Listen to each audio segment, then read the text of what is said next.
ICBC, rooted in China, provides services worldwide.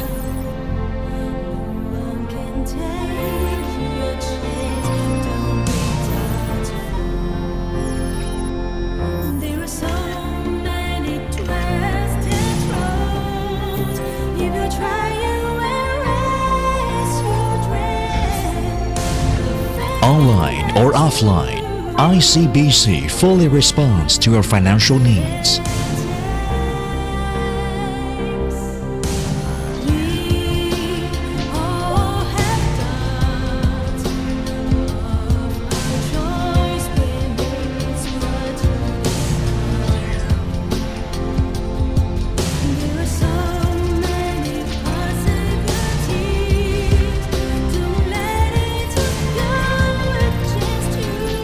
ICBC, with visionary planning, creates a smart bank.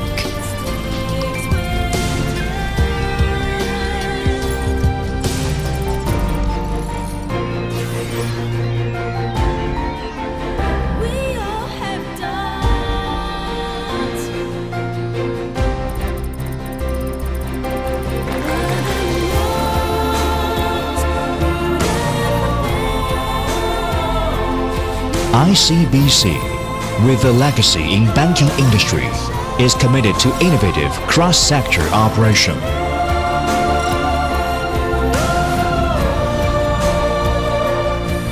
ICBC utilizes financial strength to achieve aspiration and happiness.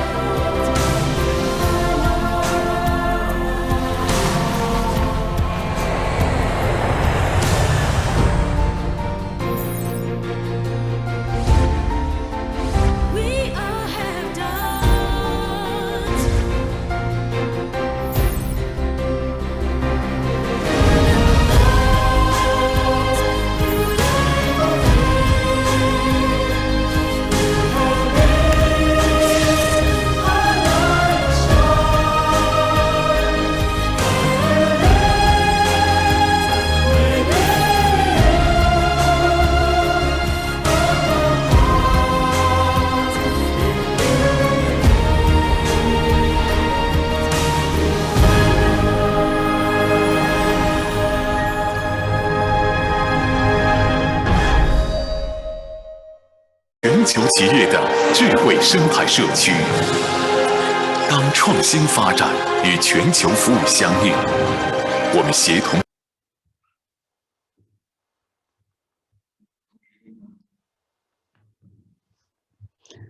Okay, let's start our event today. Distinguished guests, ladies and gentlemen, dear friends, good morning and good afternoon. Welcome to our event, Vienna and Shanghai, Cities of Innovation and Technology. I'm Li Yanni, the General Manager of ICBC Austria. Today's event is co-organized by ICBC and Business and Vienna Business Agency. We expect it would be meaningful in such special period. Yeah, we know the year 2020 is a year like no other.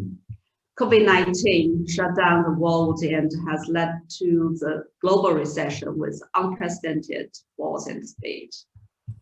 However, the year 2020 is also an extraordinary year for innovation and technology. The pandemic shaped the year in various aspects, from vaccines and treatments to distance education and virtual meetings. During the pandemic, we see the power of technology and innovation. We see how powerful new technologies, speed development of coronavirus vaccine, brings the convenience to people's life, connect the world virtually.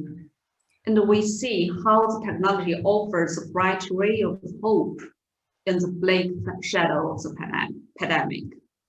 And more than ever, we do realize that how important are technology and innovation. Now, in spite of spread of COVID-19, we have already seen the signs of hope. and the global economy is predicted to be recovered progressively. With this background, technology and innovation could be a booster for economic recovery. And we also expect the new technologies and innovations could bring new energy to fruitful cooperation between Austria and China. The year 2021 is also the 50th anniversary of diplomatic relations between China and Austria.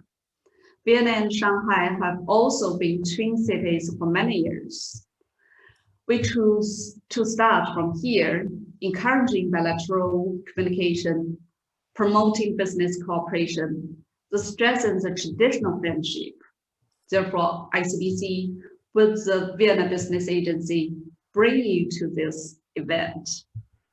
The guests we invited today include Austrian and Chinese representatives in the fields of high technology, such as biomedicine, integrated circuits, AI, as well as representatives from the National Eastern Tech Transfer Center of China.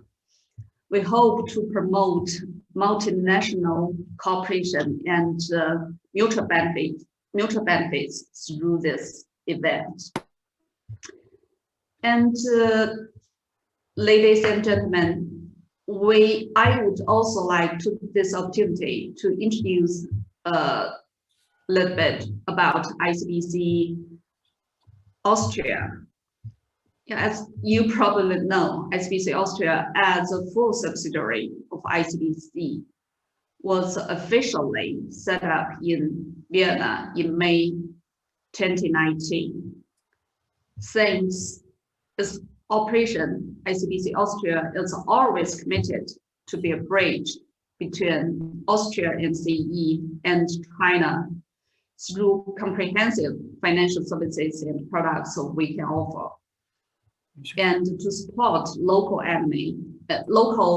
economy and commercial cooperation between the two regions. And for today's event, we have also received firm support from ICBC head office and ICBC Shanghai branch. As you probably noticed, besides Zoom and YouTube online channels, there is also an on-site branch venue in ICBC Shanghai branch at the same time, which is led by ICBC Innovative Technology Financial Services Center. And again, thanks to the new technologies, we can organize this event in well coordinated and efficient way. And now let me introduce our distinguished guest today, Mr. Meng Fanzhuang, Economic and Commercial Counselor from Embassy of People's Republic of China in Austria, and Mr. Gerhard Hirzi, Managing Director of Vienna Business Agency, and Mrs. Christina Schuster, Head of Advantage Austria Shanghai and Consul Austrian Consulate Shanghai, and Mr.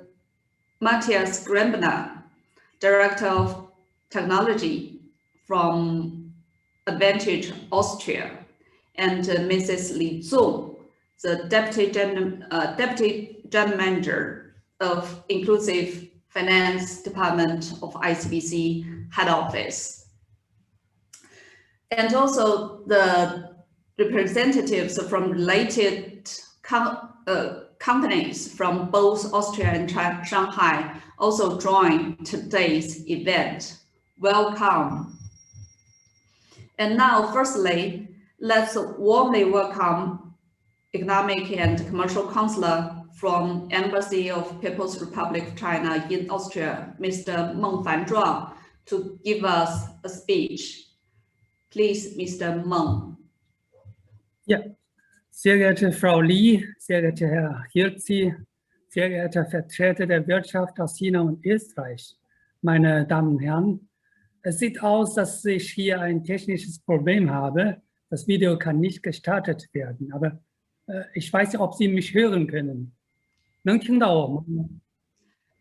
Sehr gut, dann gehe ich weiter. Ja. Grüß Gott aus Wien. Ich freue mich, auch im Namen hier in der chinesischen Botschaft an der heutigen Online-Veranstaltung Wien and Shanghai, Cities of Innovation and Technology teilzunehmen. Und ich bedanke mich bei der ICBC und der Wirtschaftsagentur Wien in der schwierigen Zeit der globalen Pandemie ein modernes Plattform zur Förderung und Intensivierung der Zusammenarbeit auf den Bereichen technische Innovationen zwischen Unternehmen aus beiden Ländern aufzubauen. Wie Sie wissen, können wir China und Österreich trotz weiter geografischer Entfernung auf eine lange Geschichte des kulturellen und wirtschaftlichen Austauschs zurückblicken. Genau in 2 Wochen werden wir das 50. Jubiläum zur Aufnahme der diplomatischen Beziehungen zwischen unseren beiden Ländern gemeinsam feiern. In der vergangenen Jahrhunderthälfte ist das bilaterale Handelsvolumen um mehr als 400-fach gewachsen. Zurzeit ist China zum viertgrößten Handelspartner Österreichs aufgestiegen und in Asien seit mehreren Jahren der größte.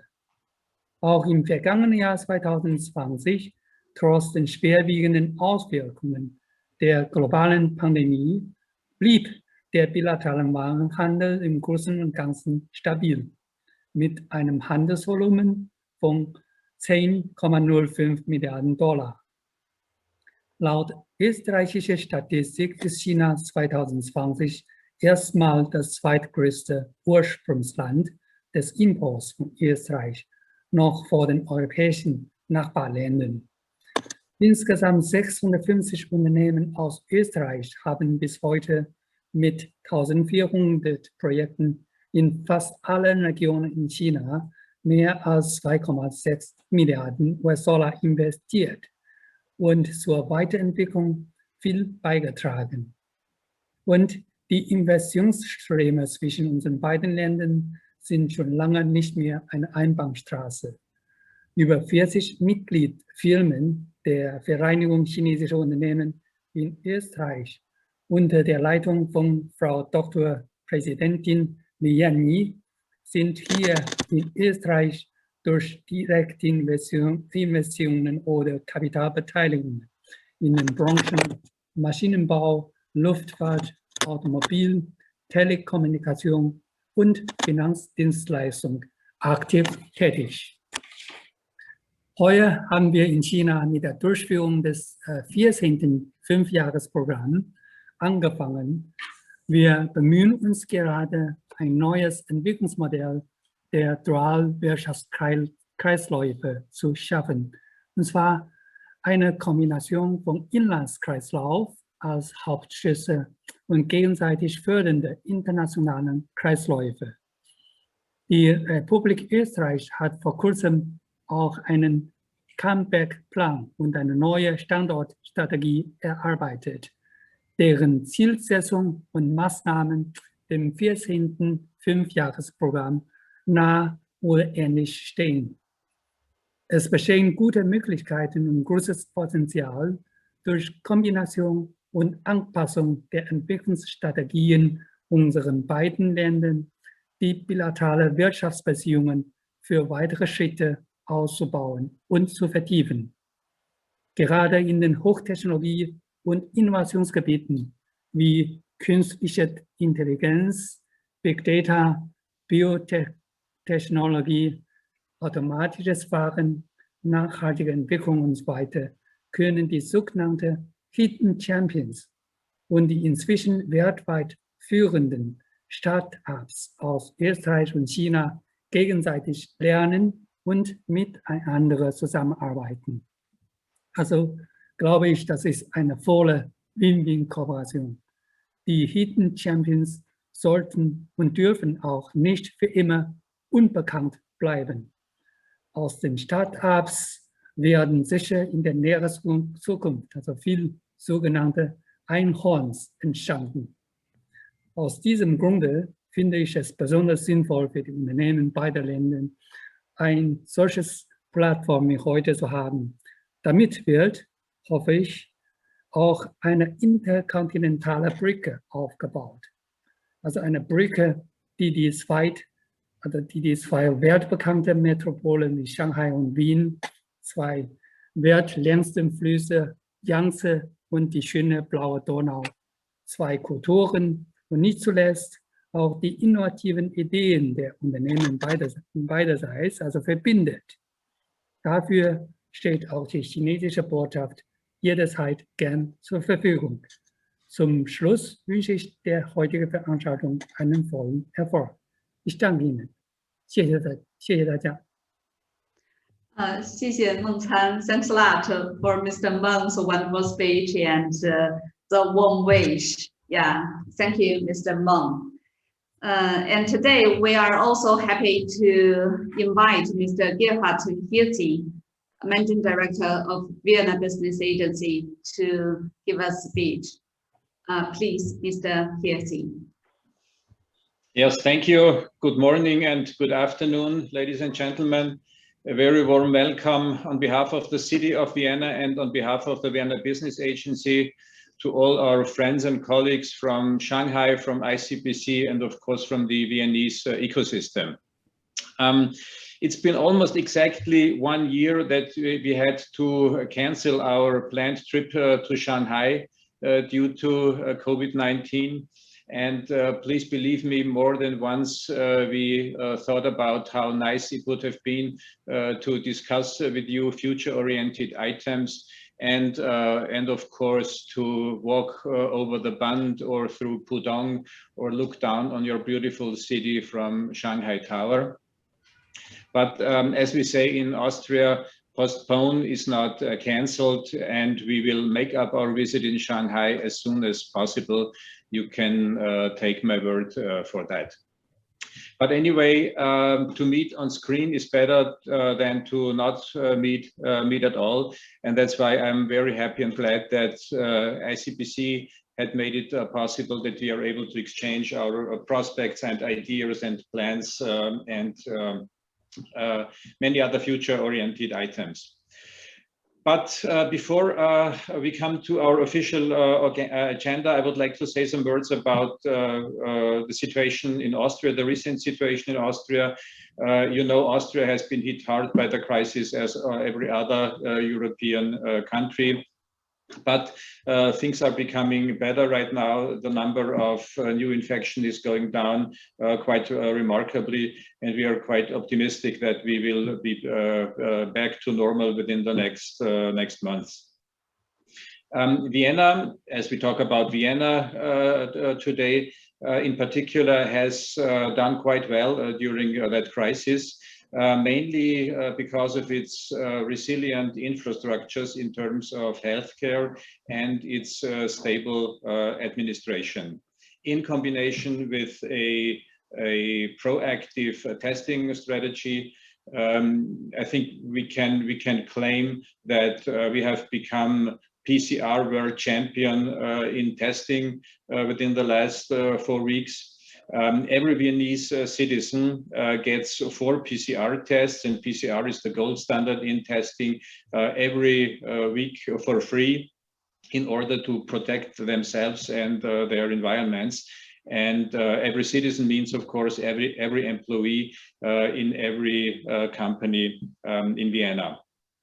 And what we have seen too is that the public sector, the administration in Vienna, is not only to function well in good times, but also in times of crisis, like the pandemic has caused. And you can believe me, this is quite reassuring. And based on that fundamental security, Vienna has stayed an open city as it used to be the decades before. One example for that openness is Vienna Up. You can see the sheet behind me. Vienna Up is the biggest tech and startup festival in Central and Eastern Europe, if not in all of Europe, in 2021. Curated and co-organized by the Vienna Business Agency, together with 40 other national and international organizations.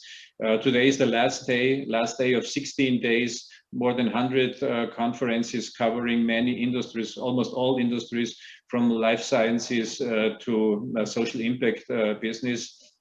And this is not only one more conference, but as a signal for us that life goes on and life has to go on.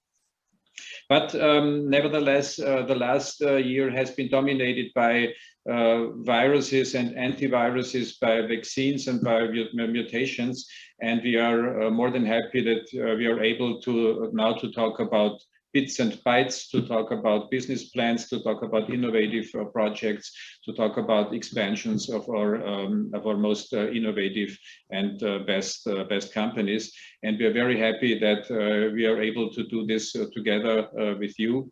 And having said that, I'm looking forward to a very inspiring conference with you together with you. Thank you very much. And thanks for joining. Thank you very much for Mr. Gibbs's wonderful speech. And yeah, you have the long history connecting to China, and also have a good understanding for our two countries' cooperation, especially for business and commercial side. Yeah, Vienna, in the past year, Vienna suffered a lot, but due to the wonderful test, I think, yeah, just as you mentioned, and also the progress in the vaccination, and we believe that Vienna will replay its important role in our two countries' relationship, and also the impact of the role in the CE regions. Yeah, thanks a lot for your speech. And also, yeah, next, I would like to invite Mrs. Li Zong, the Deputy General Manager of Inclusive Finance Department of ICBC Head Office, to deliver the words. Please, Mrs. Li. Okay. Distinguished Mr. Meng Fanzhuang, distinguished Mr. Gerhard Hirsch, ladies and gentlemen, good morning. It's my pleasure to meet all of you. First of all, on behalf of ICBC, I would like to extend my warm welcome to everyone. This month, we are celebrating the 50th anniversary of diplomatic relationships between China and Austria. In the past 5 years, China has been one of the top 10 trading partners of Austria in the field of culture, science, and technology, as well as fighting against the pandemic. There has always been good conversation and cooperation between the two countries. And ICBC is willing to be a contributor to that. ICBC Austria has started business since 2019, ready to provide professional solutions to various clients. ICBC Group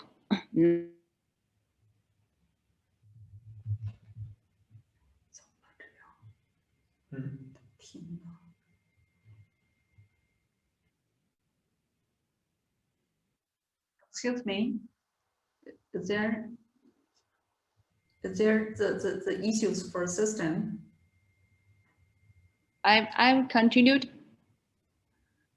relying on the global network and the strong customer base.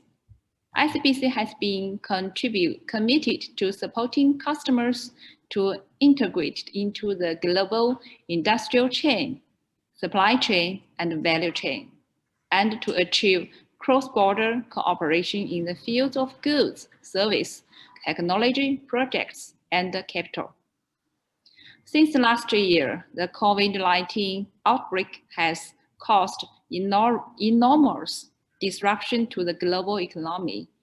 In this special period, we launched the ICBC Business Matchmaker, an online business platform in response to new changes and support globalization. The platform is free and open to global corporate users. It's committed to establish an online community for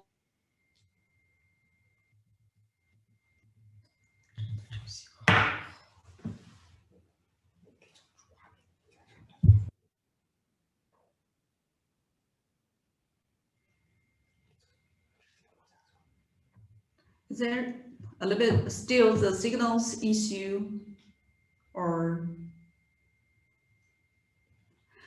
Okay, yeah, maybe today is the some of the issues for about the signal, and sorry for that, and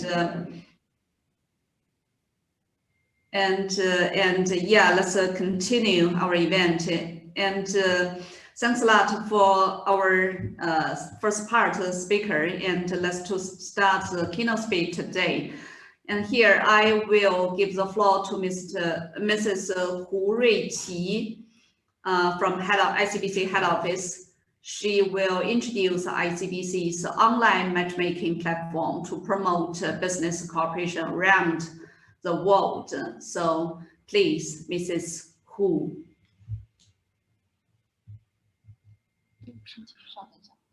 Hello, can you hear me? Yeah, clear. Maybe, okay. And hello, everyone. I'm Rachel Hu from ICBC Head Office.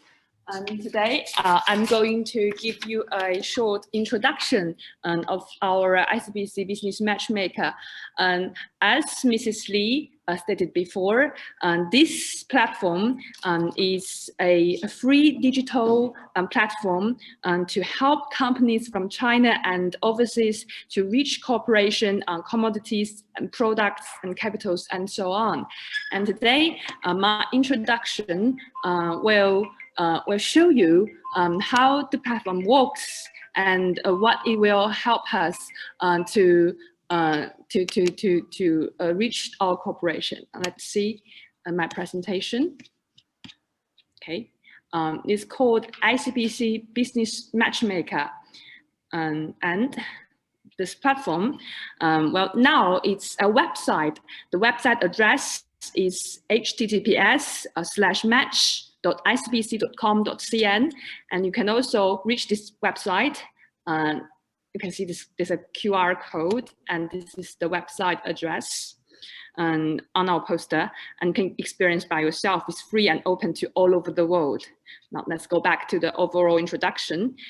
We launched this platform globally on August 28th last year, and now we have many domestic and overseas partners. We attracted companies from China and overseas into this platform and offer them an online forum to chat about their needs, the products, and so on. We also organized some matchmaking events.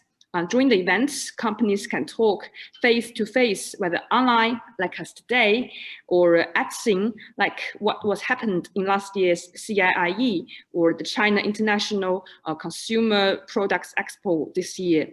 This platform appeared in many key international exhibitions, including the Canton Fair and other summits or forums. And we also set out many road shows, promotion events in China, as well as in many other countries. Up to now, nearly 20,000 enterprises were registered and covering more than 40 countries and regions. And one point I may add that this year, more and more companies will be attracted onto this platform, especially the Chinese companies, because we've launched a program to offer easier access to new ICBC domestic clients to join in. We can roughly estimate it that maybe at the end of this year, tens of thousands more good Chinese companies will be added onto this platform, given that ICBC is one of the most influential banks in China. As we all know, COVID-19 has given the world a huge influence, and the trade and investment communication between different countries and companies meet some problems. Opening up to the world is China's strategic target, and it's also ICBC's social responsibility. So we put much resources onto the development of this platform, as well as emphasis on the promotion and running of this platform. We're looking forward that this platform will develop better and better into the future.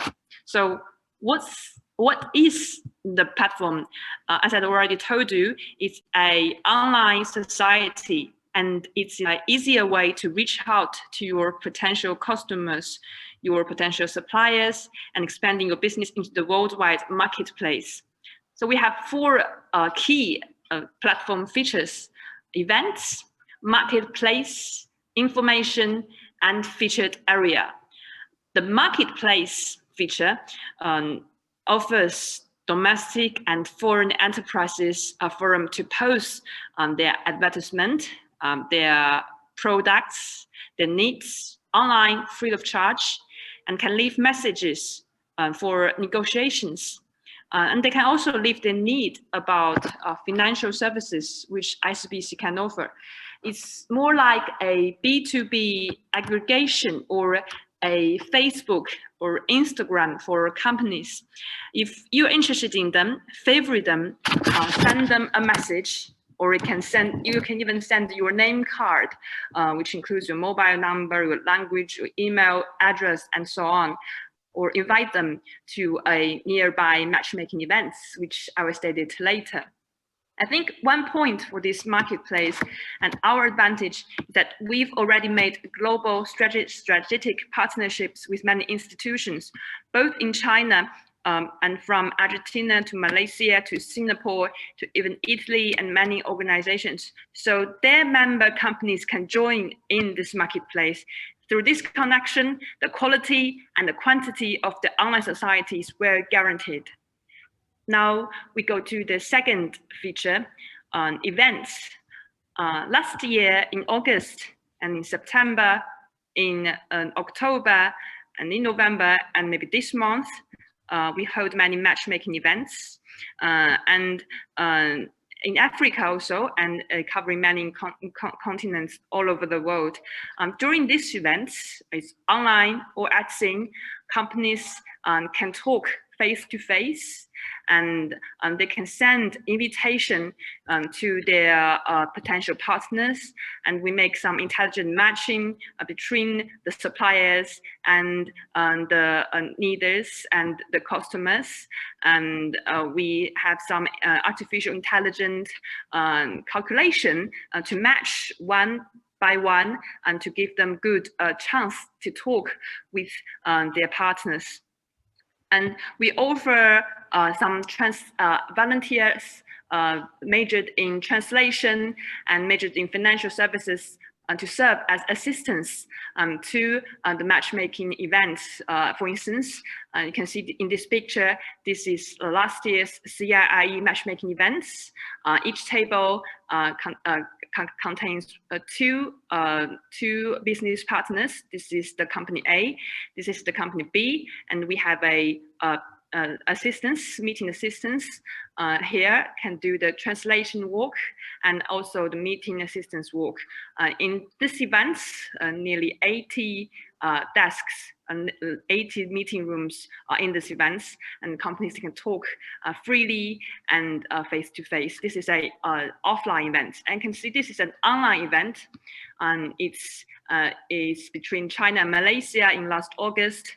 It's like what we are doing today. The companies from two countries in each chat room, they can talk face to face and free of charge. Those are for the event features. If you are interested in Chinese market, you can check our website. The matchmaking events were always launched 1 month or 2 months ahead of the holding time. Last year we have 9 events, and this year we've already held 4 events. There will be 1 or 2 at least each month, If it's an online event, every company can join this event just at your home, and it's free of charge. And if it's an offline, it's an at-scene event, you can contact our ICBC branches or institutions to join this event. It's in Shanghai, and last month is in Hainan, and China welcomes everyone to join this to join our event. And you can always check our website to see the latest events. And those events are always held by our branches, institutions, or our global strategic partner. And we also have support events for the major international cooperation fairs. So this is the second feature, matchmaking event. Now we can go to the third and fourth feature of our platform. Is the featured area feature and information part.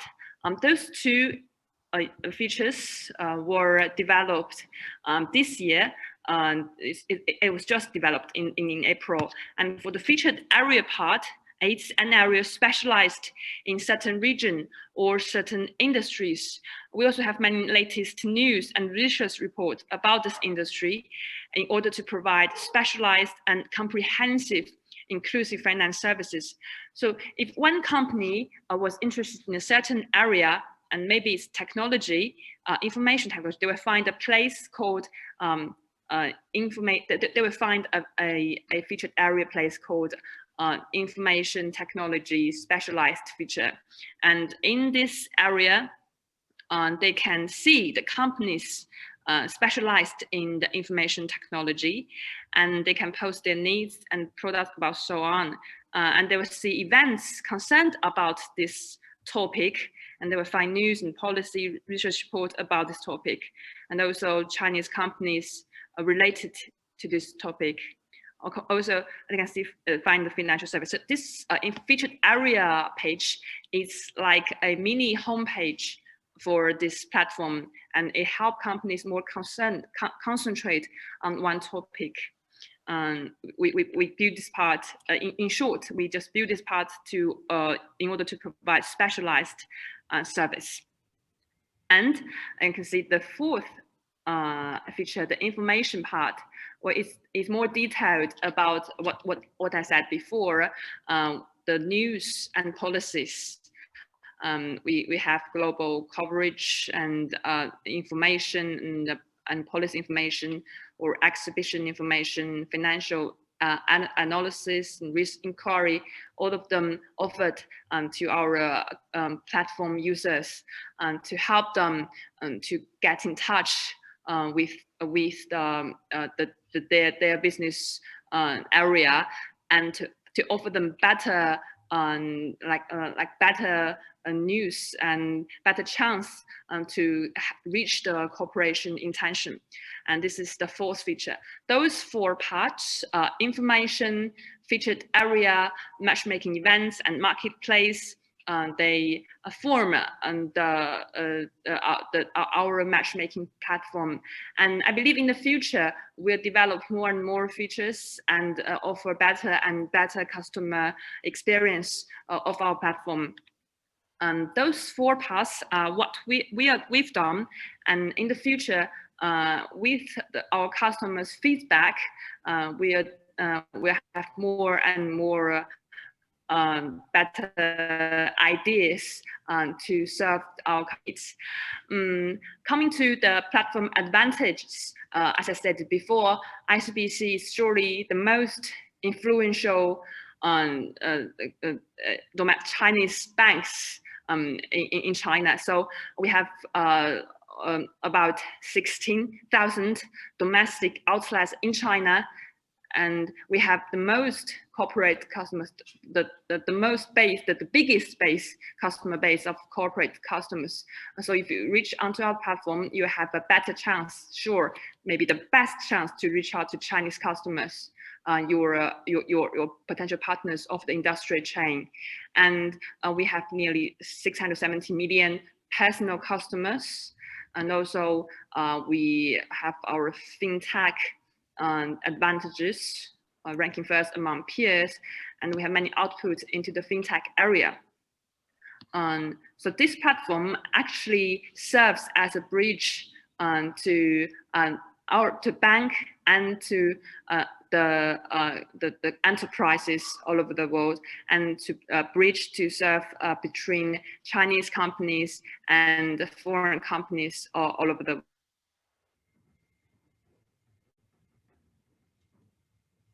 Customers' feedback. It's this typical case. It's a supporting event for the third CIE. Over 800 enterprises from 53 countries they signed up for the event, and nearly 500 cooperation intentions were reached. During this event, it lasted for a whole afternoon, for 3 or 4 hours, and before the event, we held an online event also, 6 pre-expo matchmaking events, and we've done many global promotion.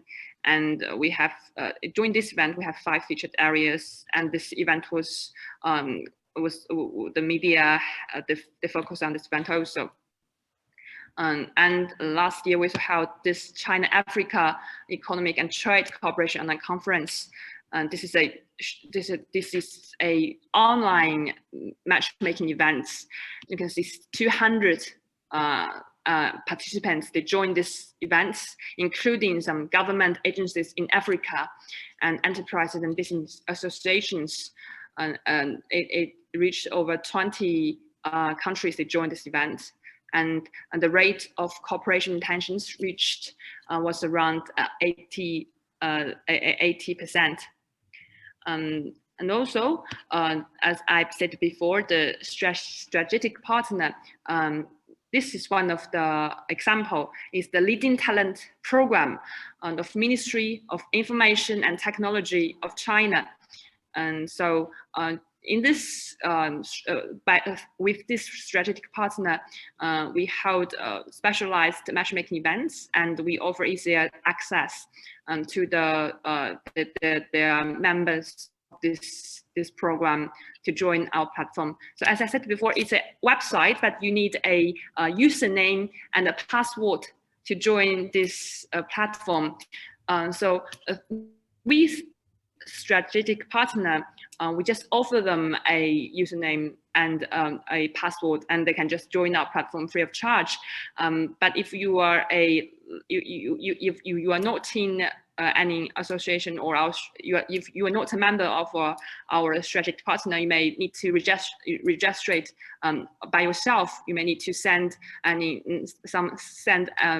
some your business identification, or some letters of representative of your company. So it's a more complicated process. So you with the strategic partnership, the process is much easier. And we can see 2 customer feedback. This is from Marcus Ford. He's a Asian marketing manager, wines of South Africa. He said, we have met many Chinese wine dealers. This is during the matchmaking events. And at this meeting, they signed MOU with well-known Chinese wine merchants. And I can see this is on-site highlights of last year's events. And this is a second customer feedback.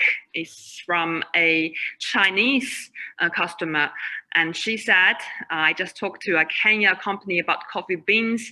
In the past, we all went directly to third parties, but here we have face-to-face communication. In the future, it will help us reduce a lot of costs. She's very satisfied with our platform and the event. And last year, she joined once into the matchmaking events. And this year, she's going to participate in the second chance. And also, you can see many positive feedback from our customers. So this platform is open to everyone. And if you want to know more about this platform, maybe in the future we can have some more further and detailed discussion. And we welcome everyone to reach to our to ICBC Austria, or you can experience the platform by yourself.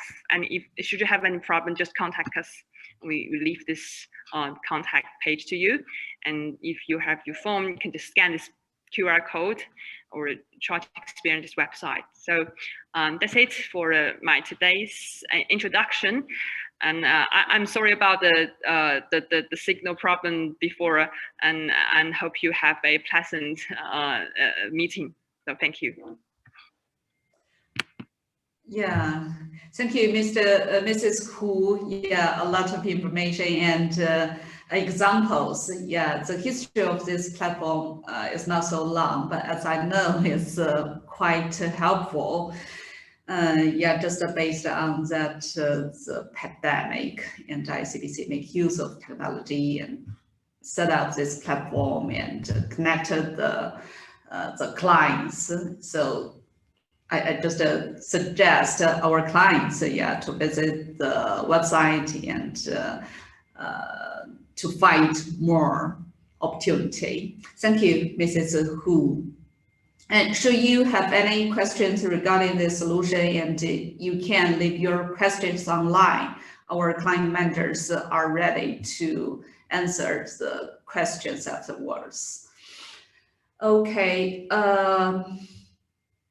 Okay, when I first time came to Austria several years ago, an economic phenomenon here has deeply attracted my interest. Austria has so many secret global market leaders. They have managed to reach to top ranks in their representative industries. Nevertheless, they are practically unknown to the general public. Today, Mr. Matthias Grabner, Director of Technology from Advantage Austria, will give us an introduction about the hidden champion of Austria and Vienna. Welcome, Mr. Grabner. Hello and good afternoon to Shanghai and good morning to Vienna. Thank you so much for inviting me to this conference, Ms. Li, Mr. Meng, Mr. Hirzi, and also Ms. Li from ICBC. Thank you so much for your presentations. And well, you already mentioned it. Austria is a country of hidden champions. And this means that, well, we have a lot of companies that build the backbone of our economy that are actually unknown to the public. And I myself have the special pleasure to work in an organization that is supporting those companies on their way to international markets. You can hear and see me well, and you can see my slides, I suppose, right? Yes. Yes, good. Then let's kick this off. What I will talk about today is Austria and its significant exports. The organization I'm working for, Advantage Austria. I will introduce to you a couple of hidden champions from Austria from the field of technology, companies that I am working with, and will cover the question on why are they actually hidden champions if they are so great companies. You know Austria. Austria is a small country, but has a large footprint. It's situated in the middle of the European continent, in the middle of the European Union. Actually, we border mostly EU countries except Switzerland and Liechtenstein to the west. And the EU is quite large with 4.3 million square kilometers and 510 million people living there. And Austria has a population of about 8.7 million people, which is comparatively the same size as the city of Wuhan or Nanjing in China. Worth mentioning is that Vienna is now, thanks to the British, I have to say, the 5th largest city in the European Union. It's also the 2nd biggest city in the German language speaking area. And what not many people know, it's connecting the East and the West. And Vienna is even located 100 kilometers more eastwards than Prague. And Bratislava and Vienna are also the most close capital cities. except Rome and Vatican City and the two Congo capital cities, but you get the point. Here I show you the size of Austria, which I always find interesting. It's like the real size as compared to China.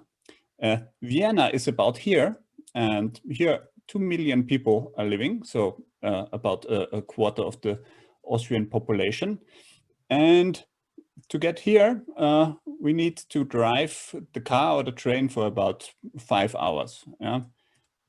Some important economic centers in Austria, and here are the Alps, important for tourism, but this is the size of Austria, 8 million people living there. I mentioned that Austria is in the middle of the European Union and bordering the growing Eastern European markets, but Austria is also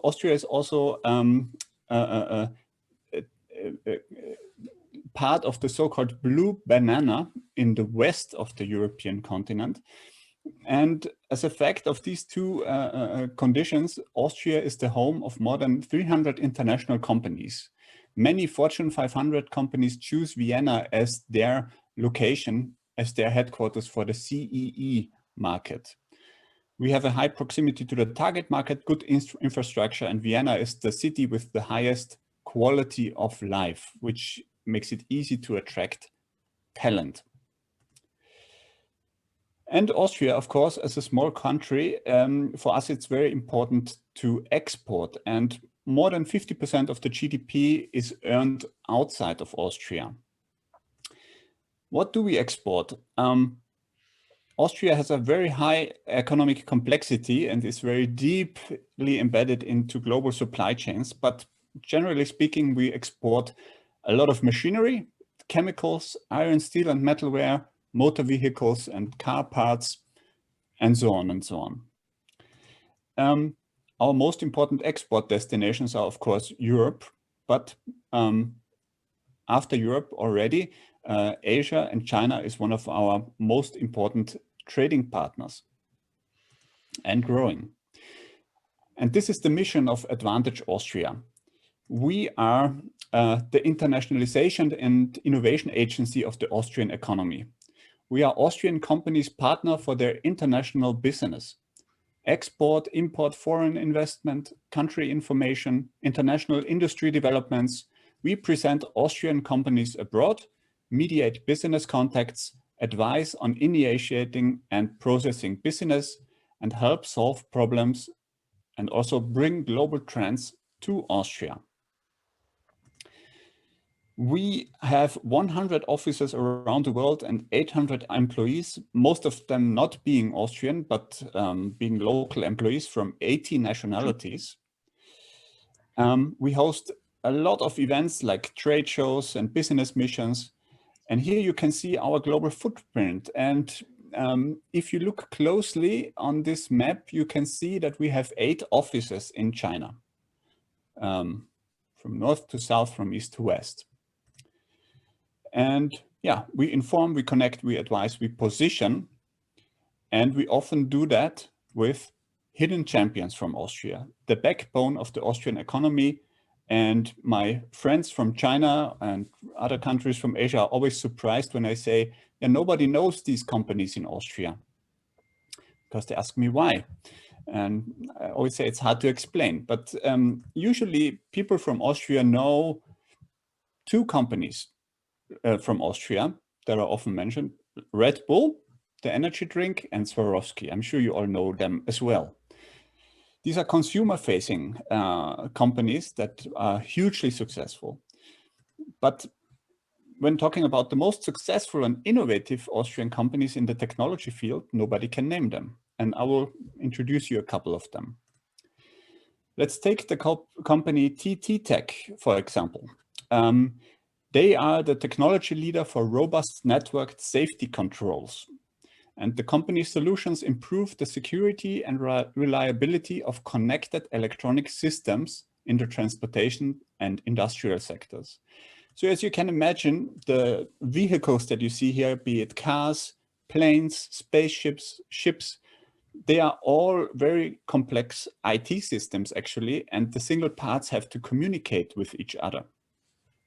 And TT Tech has a solution that enables those parts to communicate with each other safely and in real time. And the benefits include a shorter time to market and due to reuse of proven architecture, because this is their specialty. And also the option to scale in modular and open real-time architectures. TT Tech has around 1,700 employees worldwide and 13 subsidiaries, including one in Shanghai, China. Tricentis is a company developing software testing software. And you know, in these times when agile development and DevOps are becoming increasingly important and development cycles are getting faster in the software industry, it's important to make quick tests on multiple systems. And the software of Tricentis is providing the industry's #1 continuous testing platform. And Tricentis is also recognized for reinventing software testing. And through agile test management and advanced test automation, it supports over 150 technologies, and is also glad to serve 8 of the top 10 insurance companies, 8 of the top 10 global banks, 7 of the top 10 telecom providers, or 5 of the top 10 energy and utility companies. Tricentis, definitely a name in software, a company from Vienna that we should know, but we don't know because they are a hidden champion. AT&S is mostly famous for their high-tech printed circuit boards that are used in cars, in the mobile communication industry, in industry, and they are leading manufacturer in these high-end printed circuit boards and IC substrates. They have locations in Europe and in Asia, employ 9,500 people worldwide, and the plants in Austria, India, and South Korea concentrate on small and medium-sized batches for industry and automotive, while in China, the focus is on large volumes for the mobile communications industry. Especially Shanghai and the location in Austria are the large R&D centers of ATS where the new products are developed. AMS, a company mostly famous for developing the facial recognition chip used in iPhones, is also developing many other solutions for the automotive industry or for industry. They also have 9,000 employees worldwide and a sales office in Suzhou near Shanghai. They are really a market leader in 3D sensing and optical and spectral sensing. And you know, this is getting more and more important in facial recognition and biometry and other sensor applications like self-driving cars, etc.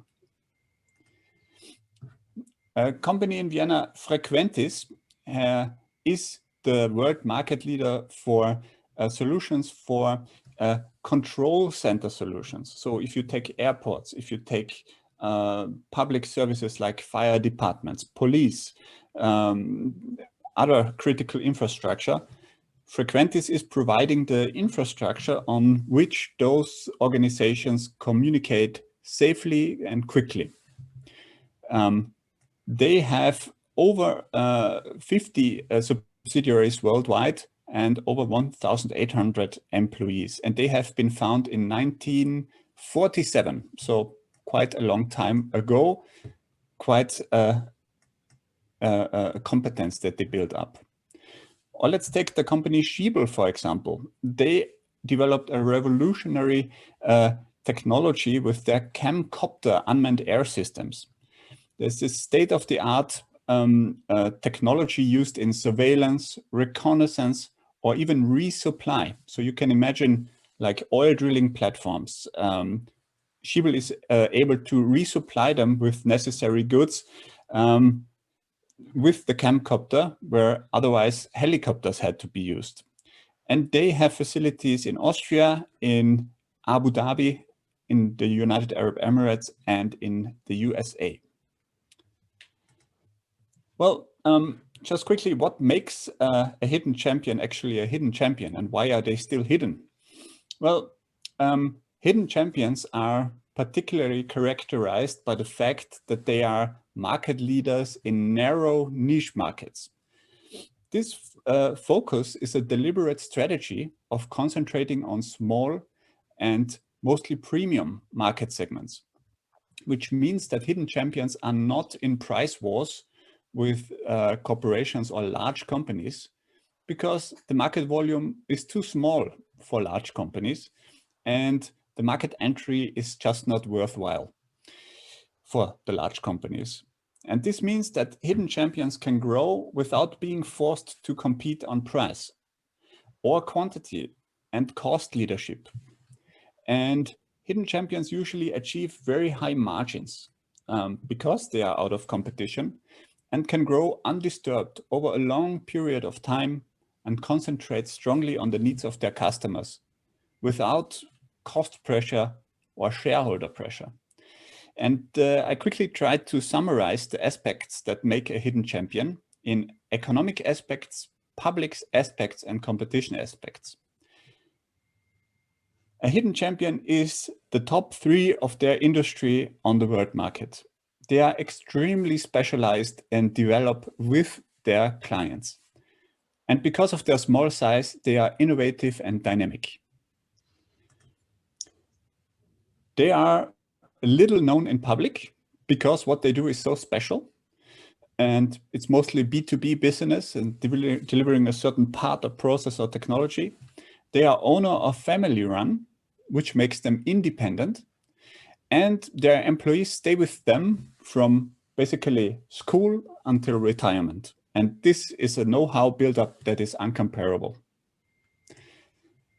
They are, because they are family enterprises, not listed on the stock exchange and are not influenced by the wishes of shareholders. And by the big competition, they are not perceived as competition, because hardly anybody wants to compete in these special little areas, which also makes them relative crisis resistant, which has also shown in the past year. Well, just a quick overview. There are so many Austrian companies that I could go into. I hope you got a little picture. There are also many of them in Vienna. Some of them you will hear today. I'm already at the end of my 15 minutes, I'm afraid. If you have any questions, please let me know. I will stay in the chat for the Q&A session that is upcoming. And wish you, it's so nice to see you gather in person at this event. I'm actually coming to you from my home. So best wishes to Shanghai, and let's connect Vienna and Shanghai. Let's discover possibilities of collaboration. Thank you very much. Thank you very much, Mr. Grabner. Yeah, thanks a lot for your wonderful presentation, and it's so interesting, and especially your tailor-made maps of Austria and China. Yeah, and I believe after your presentation, and my friends and Chinese friends and Chinese clients get to know not only Red Bull and Swarovski, but also the so attractive, so amazing Austrian hidden champion. Yeah, and from my point of view, yeah, I'm so happy. The companies you mentioned at the moment, and some of them, ICBC already set up the relationship with them, and also has offered the financial service to them. So I expect we can have some more cooperation with these wonderful companies in Austria. Yeah, thank you, Mr. Grabner. And I also would like to remind all the attendees that you can raise questions through the system. Yeah, and after that, during the Q&A section, we will choose the questions, some questions to ask the related people to answer. And yeah, at the moment, Mr. Grabner already presented the full picture of Austria. And after that, let's get to learn more about the Vienna from Mr. Gerhard Hirsi, yeah, Managing Director of Vienna Business Agency. And please deliver more of Vienna to us. Thank you. Thank you. Hello, everybody. It's me again. Within the next 15 minutes, I would like to give you a first flavor of what it's like to work in Vienna, or even what it's like to live in Vienna, and why Vienna might be a relevant, or should be even a relevant place for Chinese companies to locate in the best case. I've already talked about and referred about the COVID situation in Vienna and about our endeavors to fight the pandemic. One little look at the local economy showed that we had, of course, strong downturns in some branches of the Viennese economy, mainly in tourism, in gastronomy, and in culture. But on the other hand, we observed quite good to sometimes very good performance in IT, digitalization, in life sciences, and in production. And that's why I'm especially glad that a very prominent representative of exactly these branches have joined our little conference this morning or this afternoon. What pleased us within the last 12 months was that the willingness of Viennese companies and enterprises to invest remained very high, which was a sign that these companies were not only defending themselves, but also attacking and dealing with the future. We saw that the Viennese innovation system responded very quickly to the new challenges, and many new services and products have been developed in order to fight COVID-19, in order to fight the pandemic. One aspect that was kind of surprising to ourselves was the high attractiveness of Vienna in the international context. Since in 2020, more than 200 international companies decided to go to Vienna to locate here and to build up their businesses, which was a very good result, taking into account the extremely difficult situation the last 12 months showed us, especially in the field of international exchange. So the past has passed, and our today's mission is Vienna goes ahead. Vienna has to go ahead. And in the times to come, Vienna, of course, will still be loved for what you see on that slide: the Spanish riding school, the Emperor's Castle in Schönbrunn, the giant wheel in the Prater, or the Vienna Boys Choir, or just enjoying the life in Vienna. And a good place for doing that is dining in Viennese vineyards under the open sky. But in addition to that, and Mr. Grabner already indicated that, there is some kind of a hidden agenda, and that is the position of Vienna as a business location. Vienna has developed very quickly within the last 2 decades, I would say, and has become a powerful business location. It's a big city. Vienna is one of the fastest growing cities in Europe. Mr. Grabner already stated we have become the 5th largest city in the European Union with almost 2 million inhabitants.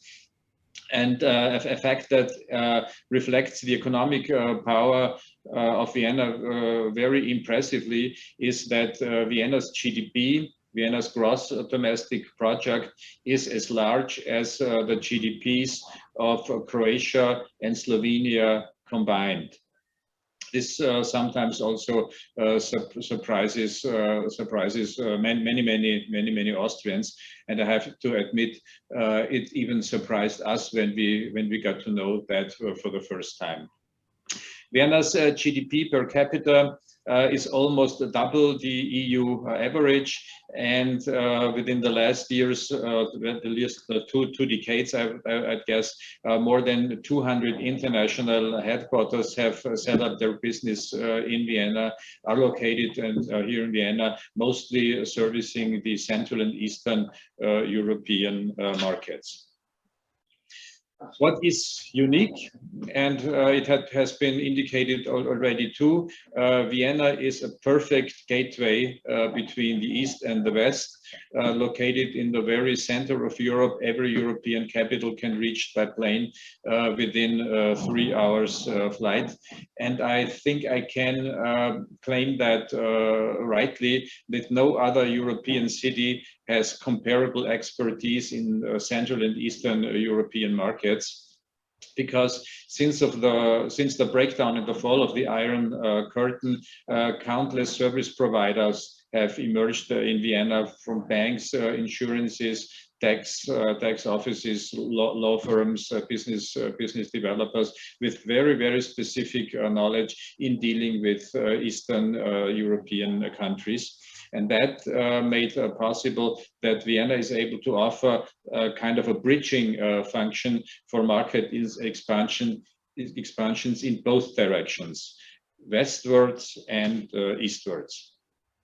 Talking about eastwards, just to give you an impression about the economic power of the region, Central and Eastern Europe, the GDP of CEE is comparable with the GDP of Germany. It's bigger than the GDP of India, bigger than France, or bigger than the whole of Africa. Half of Europe's population, more than 300 million people, live in Central and Eastern Europe, and in economic terms, the region has been and still is very interesting and attractive, since the growth rates were twice as high on average as in remaining Europe. At least that was the situation before Corona. Talking about geography, I would like to add one interesting aspect that many companies don't know, but we think should know, and that is the fact that Austria and Vienna might serve as a test market for the German-speaking country, the so-called DACH region. Why?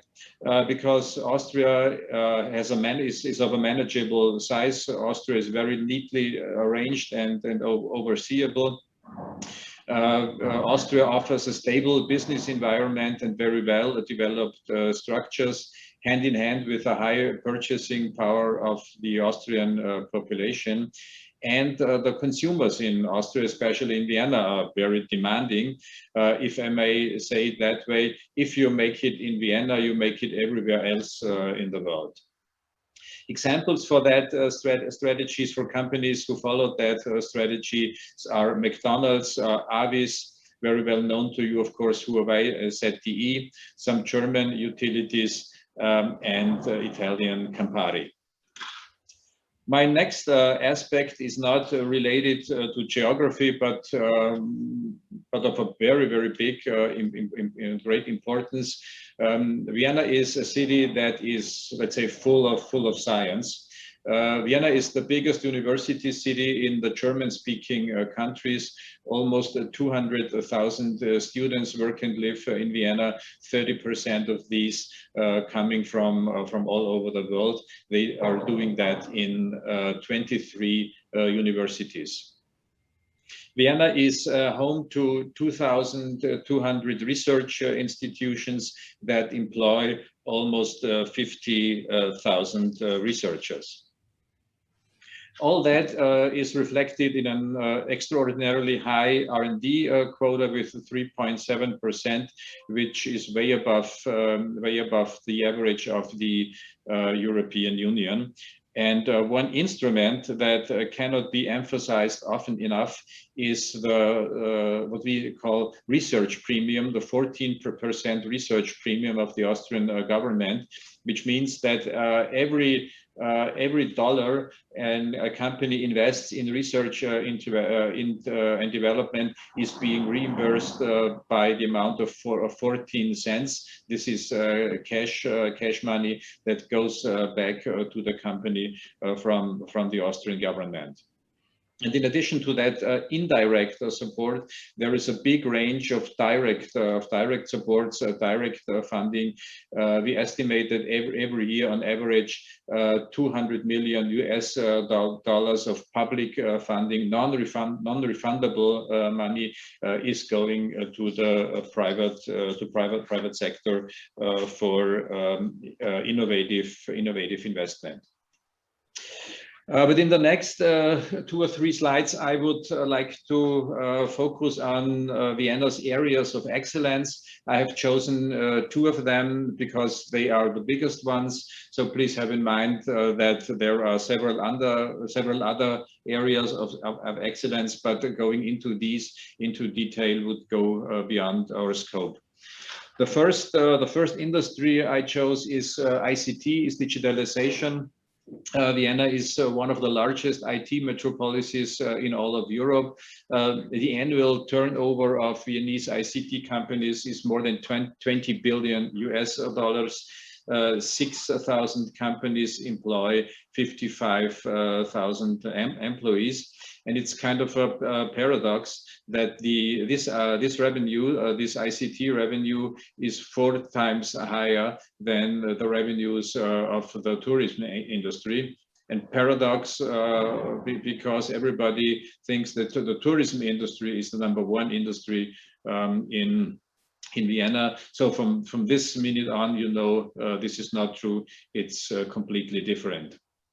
Our areas of excellence in that industry are cybersecurity, visual computing, 3D printing, and blockchain. And the second area of excellence is the broad industry of the life sciences. The annual turnover of Viennese companies and organizations is about 14 billion US dollars, 40,000 employees in more than 500 companies and organizations. We have a very lively ecosystem, innovative ecosystem. 35,000 students are studying life sciences in 7 relevant universities.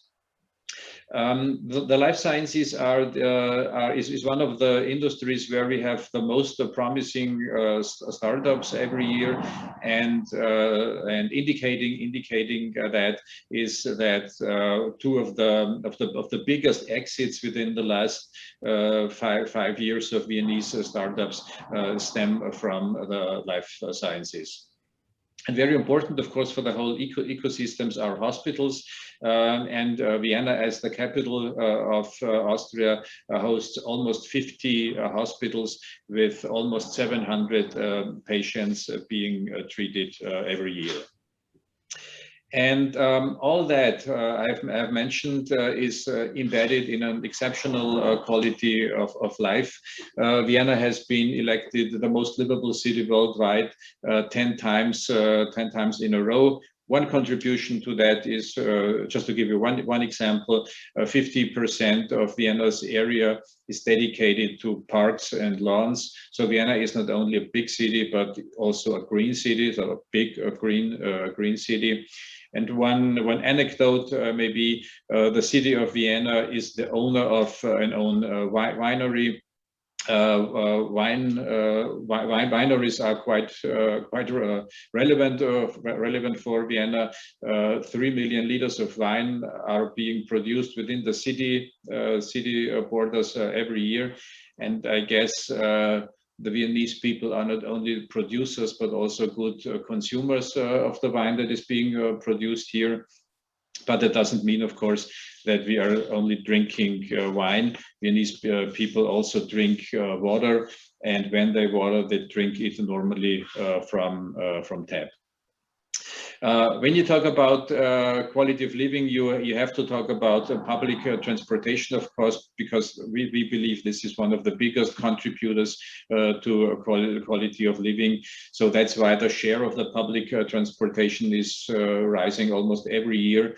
Now, right now, it has reached 38% compared to the share of private cars, which is 25%. And especially important for the Viennese government, for the Viennese politics, is that public transportation has to be affordable, and that's why every Viennese citizen can use the whole infrastructure for €1 per day, which brings about that the Viennese utilities every year have 1.3 billion passengers per year. And last but not least, especially important for the international community, is that the Vienna airport is only 16 minutes from the city center by train. And the Vienna airport, by the way, has been elected the most friendly airport in all of Europe in 2019. So I don't think there are any evaluations from the year 2020, because when you have no clients, no customers, no passengers, it makes no sense to ask how confident and how content they are with your services. So, ladies and gentlemen, that was a quick, high-speed Vienna pitch. I thank you for your attention. And as is our new slogan, let's talk Vienna. Thank you very much. Thank you, Mr. Hirzi. Yeah, I believe your presentation and already allow our Chinese people, Chinese clients to get to know more about Vienna, not only the coffee, the history, art, music, yeah, as before, and yeah, that is a completely full picture of Vienna and the other competitive side of Vienna. Thank you, Mr. Hirzi, and many thanks to all the speakers of keynote speech. And then I would move the moderator to Mrs. Jennifer Zhang, Regional Manager of Vienna Business Agency, for the next part of the event. So thank you. Welcome, Jennifer, please. Thank you very much. I take over now. Yeah, because before we start our most important part of company introduction of 11 companies, I want to also remind our audience, we using Slido function for the chatting, and you can raise your question during the I think Bixin will show you the Slido link. Yes, it's down under my picture. You will see the Slido code is 88339. You can raise your question anytime, and we will collect all the questions and answer them afterwards, after the company introduction. And one point is very important. Please also indicate on whom this question are pointed to, please. So now we will start our introduction. During this challenging pandemic time, there are several heroes of the sectors who has outstanding performance. Life sciences, with its intense investment and research and development activities, takes definitely the leading roles.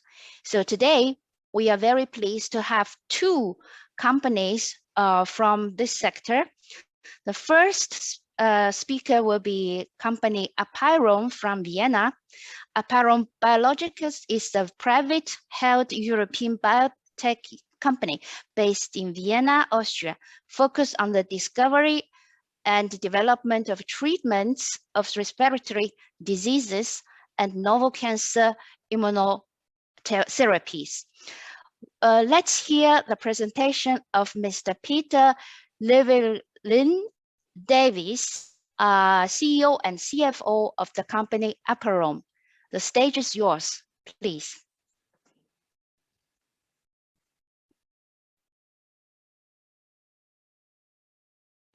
Great, thank you very much for the introduction.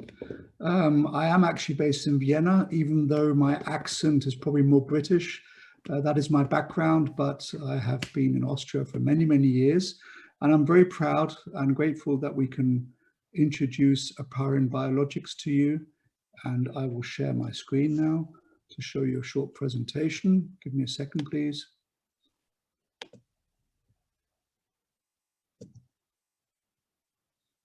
There we go. This should be visible now for everybody.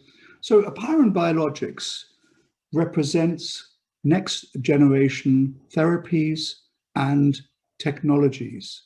In particular, the future of medicine will be more individualized.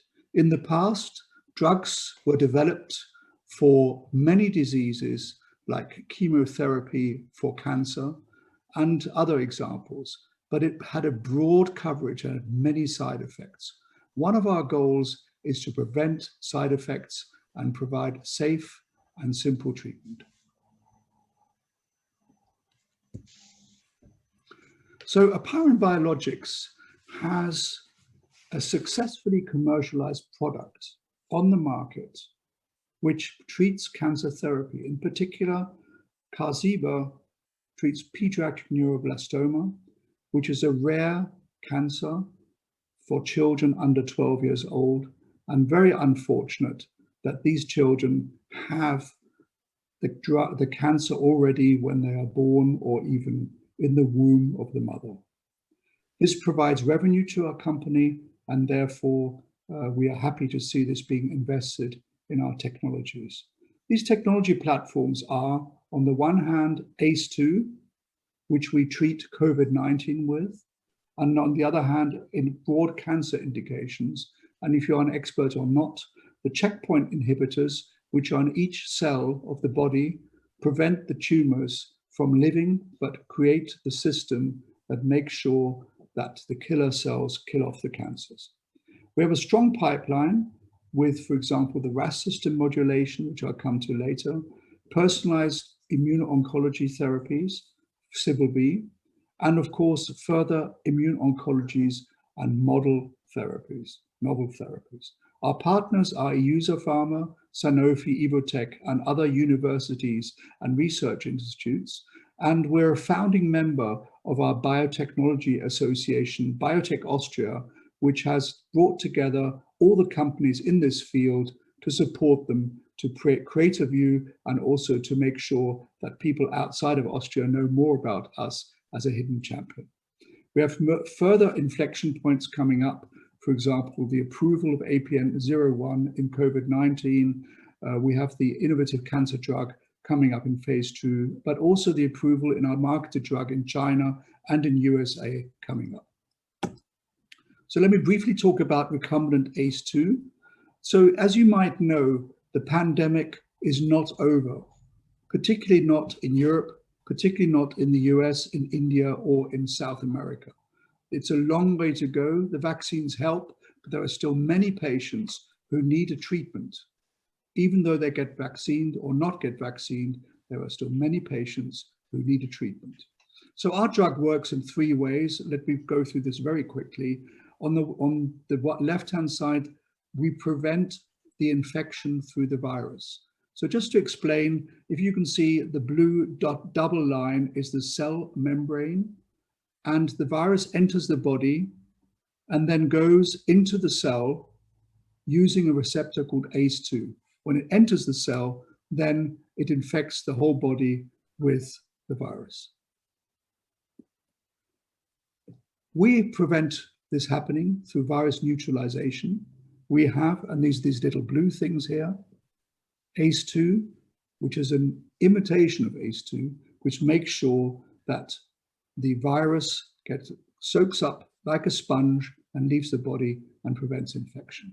This is very innovative and works not just for the original COVID-19 disease, but also for all the variants and mutations which are going to make our lives very difficult in future. We prevent organ damage, and we prevent inflammation of the body and organs as well through a system called RAS, and by increasing the ANG2 levels, by decreasing the ANG2 levels, but also increasing ANG1 and 7, we can prevent inflammation and organ protection. So moving on to our next, this is very innovative. We have shown that personalized medicine, personalized cancer treatment is the future of treatment for patients who are very sick. As you might know, currently there are only drugs available which have high side effects. We have created a drug called APN-401, which is a transient, a short-term genetic modification without side effects. It's very safe and well tolerated and can be used for solid and also liquid tumors. Currently, CAR T cells and CAR T treatments like Keytruda are available, but they only provide help for hematological cancers, i.e. liquid indications. We create a broad immune activation, and it's a lot cheaper and faster to manufacture and treat. It's very safe and well tolerated, whereas the others show severe toxicities. Let me just show you what this means. In particular, usually the tumor cell is killed by other cells, natural killer cells, B cells, T cells. They all bounce on the tumor and kill it off. What we do, we make sure that the tumor cells do not grow, because if the immune system does not work, then the killer cells grow and grow and grow. Oh, sorry, the tumor cells grow and grow and grow, and therefore you need to do something about it. And our drug prevents the tumor cells from growing by introducing the killer cells and the other cells to kill off the tumor. So finally, to summarize, why would we want investors to invest in Apeiron? And we're looking for new investors.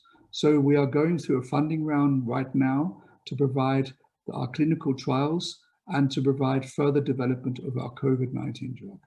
We're very innovative. We have a lot of very interesting scientists from all over the world in the team. We have revenues through a drug which is very good for mankind. And we have technology platforms which are cutting edge, the future of patient treatment. We have a cell therapy, autologous, meaning it's personalized, very specific, only for patients with the disease and not the side effects which are usually seen. And we have a lot of new products up and coming to provide further growth. Oral cancer treatment, for example. And we have a very clear path ahead. Thank you very much for your time. And if there are any questions, looking forward to hearing them.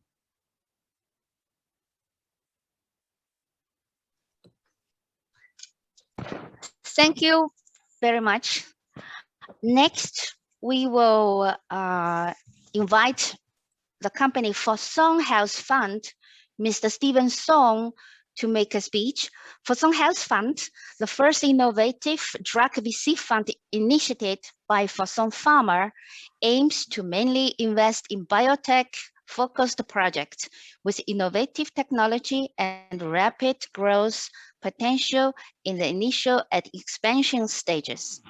The floor is yours, Mr. Stephen Song, please. Hello. Yeah.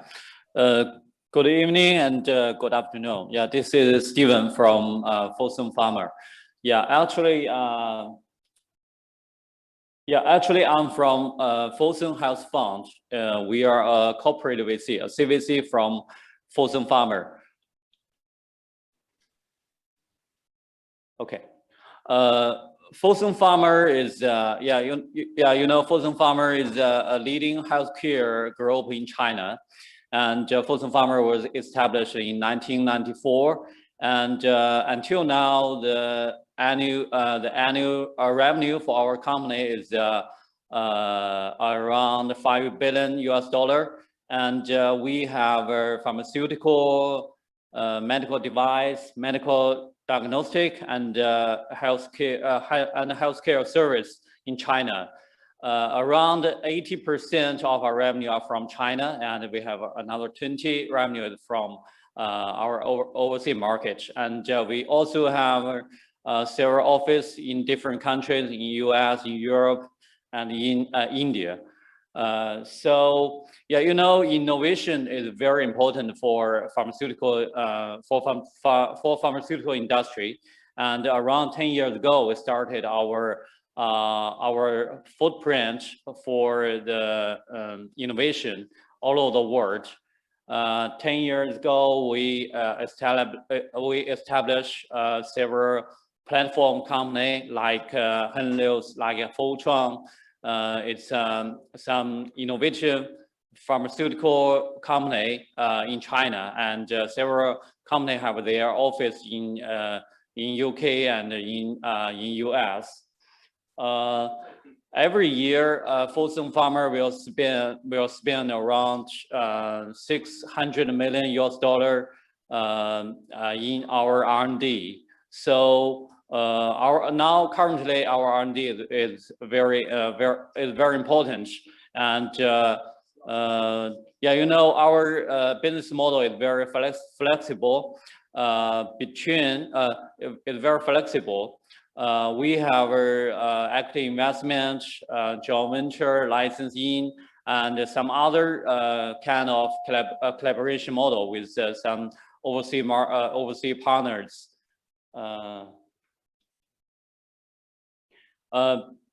Actually, beyond the equity investment and some other model, and we have invested several funds through fund-to-fund model.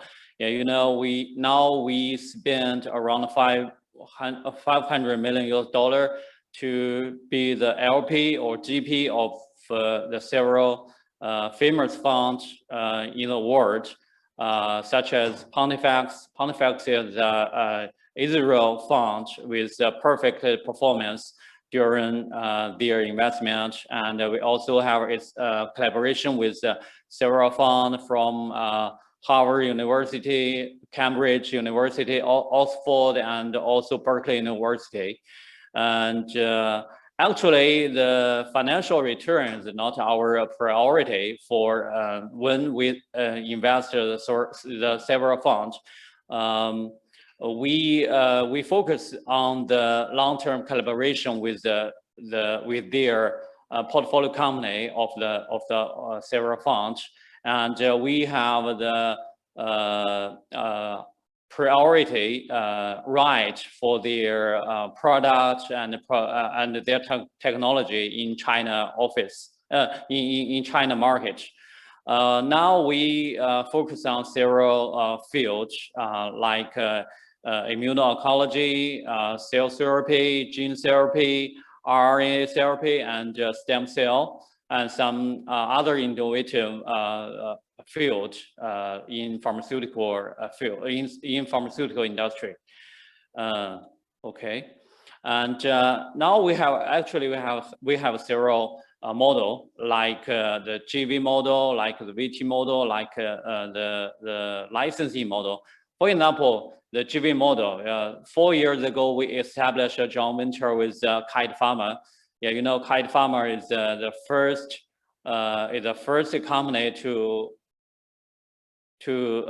have the R&D for the CAR-T product in the world, and they have launched the first CAR-T product in the world to cure some kind of the blood cancer. Yeah, you know, around 20 to 30% of some kind of blood cancer could be cured by the CAR-T product. We through this joint venture, we introduced the first CAR-T product to Chinese market, and we finished all the local clinical trial in China already, and we are waiting for the final approval for the China the CFDA, the China FDA. And the second model is the VT model. It's actually the venture plus team, scientist team. 10 years ago, we established a new company named Henlius. Henlius is a very good platform for the monoclonal antibody in China.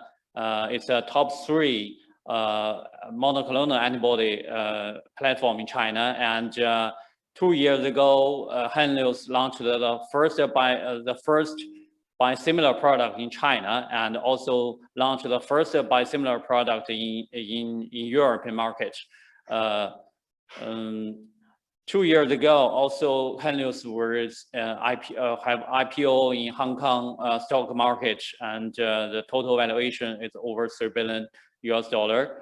And the last model is actually is a very simple model. We call it a licensing model.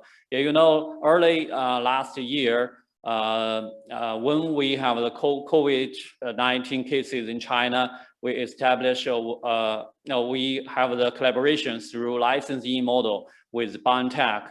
Yeah, you know, BioNTech is the top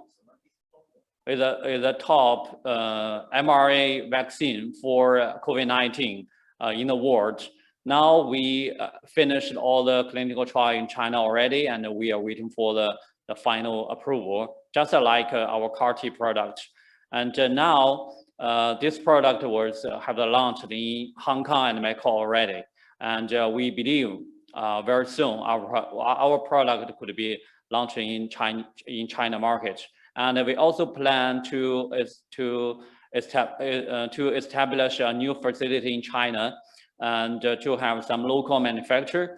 The total manufacture capacity is 1 billion dose every year for COVID-19 vaccine, and also for some other oncology vaccine in China.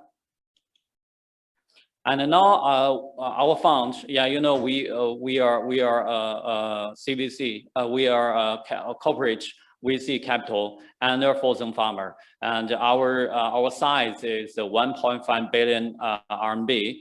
And now we have 3 portfolio company. The first one is Jewel Star. This company is a medical beauty company, and we established this company through a licensing model. And now we have one product in the pipeline. The product is in clinical phase 2 in US, and around 6 months, around 6 months, we will start our local clinical trial phase 3 in China.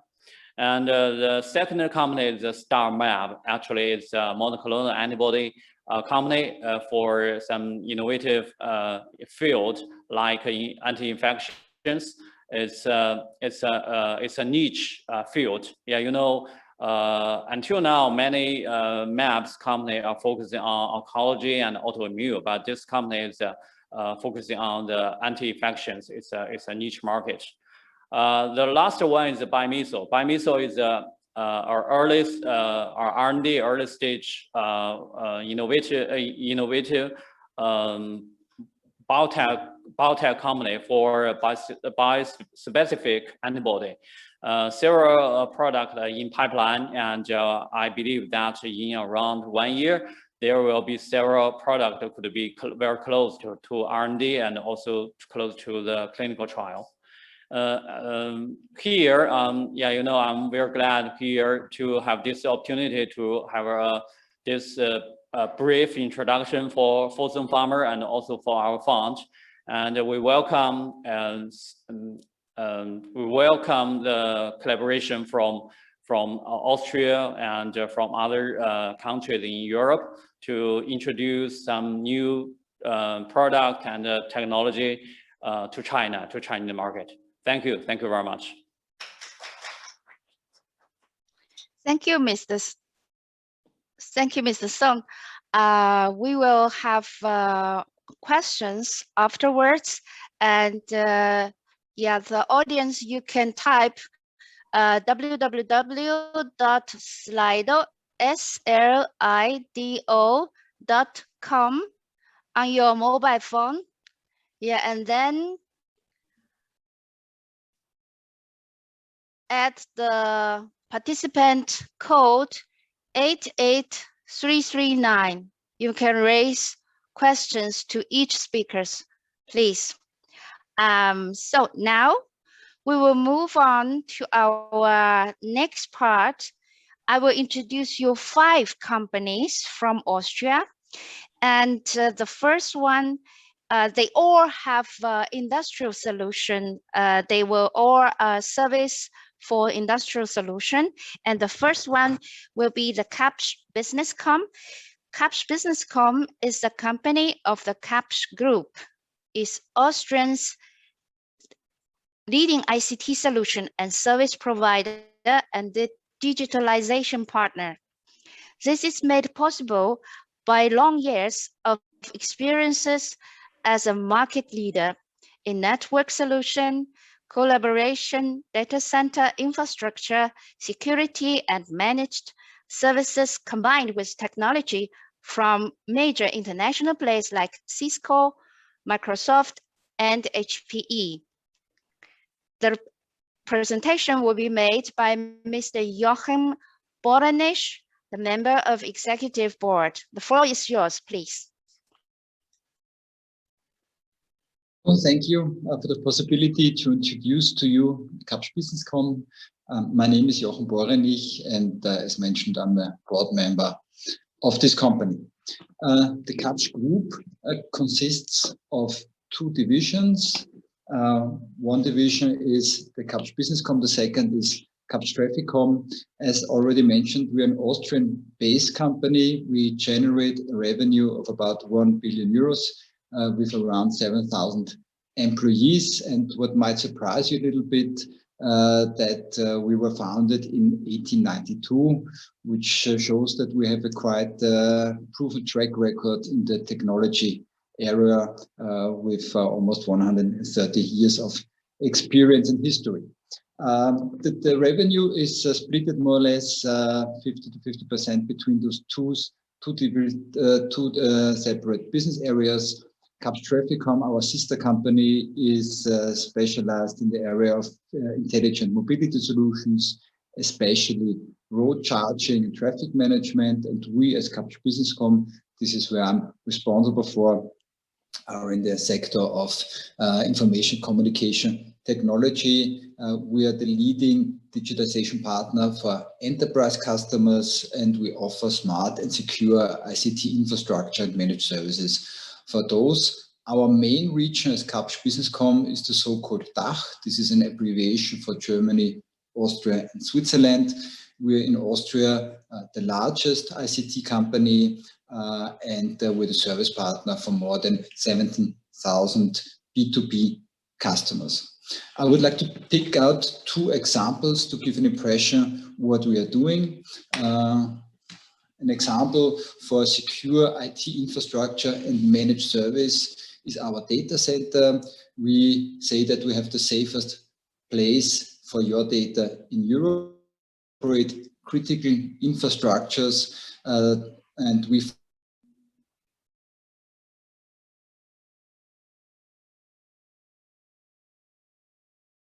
Alps, meaning that on the one hand, we have more or less physical security, which means that our data center is 300 meters underneath the mountains in a 2-kilometer long tunnel system, but of course also the security in the sense of cyber defense and cyber security, because we have an AI-based 24/7 cyber defense center that we are operating to keep the data not just physically, but also logically secure and to be the safest place for data in Europe.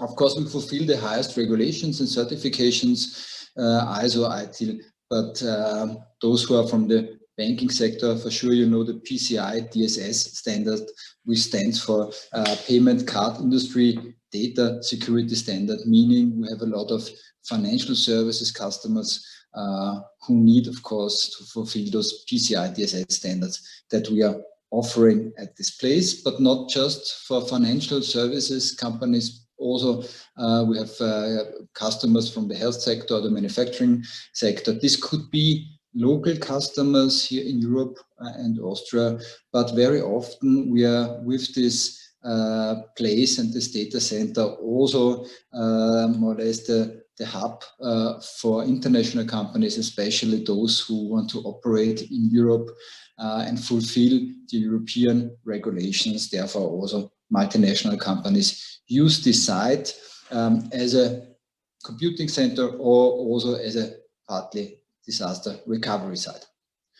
This is one example that I'd like to give to you. The Alps are more than 250 million years old. I would like to give you now a new baby, so to say, an example of a new baby. This is a startup called Workheld that we invested in we increased our share a few weeks ago. Why have we done this? We all know during the pandemic that we moved to the home office. We are all able to fulfill the office task from home. This is, let's say, that works quite fine, but we see a huge potential in digitizing not just office tasks, but also tasks in the service and maintenance area. There's efficiency potential that we would like to offer. And the starting point of this startup was a company, an Austrian company called Doppelmayr. Doppelmayr is the world market leader for ropeways with installations in more than 100 countries. And out of this project from Doppelmayr, there was a startup formed, and we as Kapsch Businesscom and the founder, we have the majority, meaning we offer a digital assistant for technicians. We offer a call on their voice bot, meaning that specialists can look over the shoulder of a technician and help them to support machines, to support the maintenance. The specialist can sit at home or in the headquarters as a second level support, or the technician can also talk to a voice bot. We call it, therefore, many customers call it, it's a Siri for technicians. Of course, we support the workflow to offer the efficient processes, to provide checklists, which is especially important. If you need to document the fulfillment of tasks to comply, for instance, in the aerospace sector, so that you really document what you have done in the maintenance process. And the third aspect is the shop, meaning that you can also order spare parts for machines, and therefore many of our customers call it also the Amazon for technicians. We are integrated in SAP and Microsoft. We are rolling out the solution for many other customers, and we are even in pilot projects already with Siemens and Daimler. And as this is a very young startup, a very promising startup based in Vienna, we also invite you to discuss with us strategic cooperations to scale up these promising startups. Yeah, these are two examples of our portfolio, and happy to discuss with you possible cooperations. We as Kapsch Businesscom are more than 130 years old, and I think we are a good example in combining tradition with innovation, and happy to discuss with you further topics. Thanks a lot. Thank you, Mr. Borenisch. Now we have the next speakers from Shanghai UE Information Technology. UE Information Technology puts customer benefits at its core and is committed to providing industrial software products and services based on industrial internet to help enterprises in their digital transformation and intelligence upgrading. We will have today Mr. Li Kebing, co-founder and CEO, to make the presentation. The stage is yours. Please, Mr. Li. Hello, ladies and gentlemen. It's an honor to stand here to introduce our practice and the technology. So what we are doing, what we call is industrial internet, and also some is very popular now in the global world, is called digital transformation. So now is what we are focused is leverage the knowledge of the management and the process technology, as well as automation and IT technology, integrate all things together, use in industrial.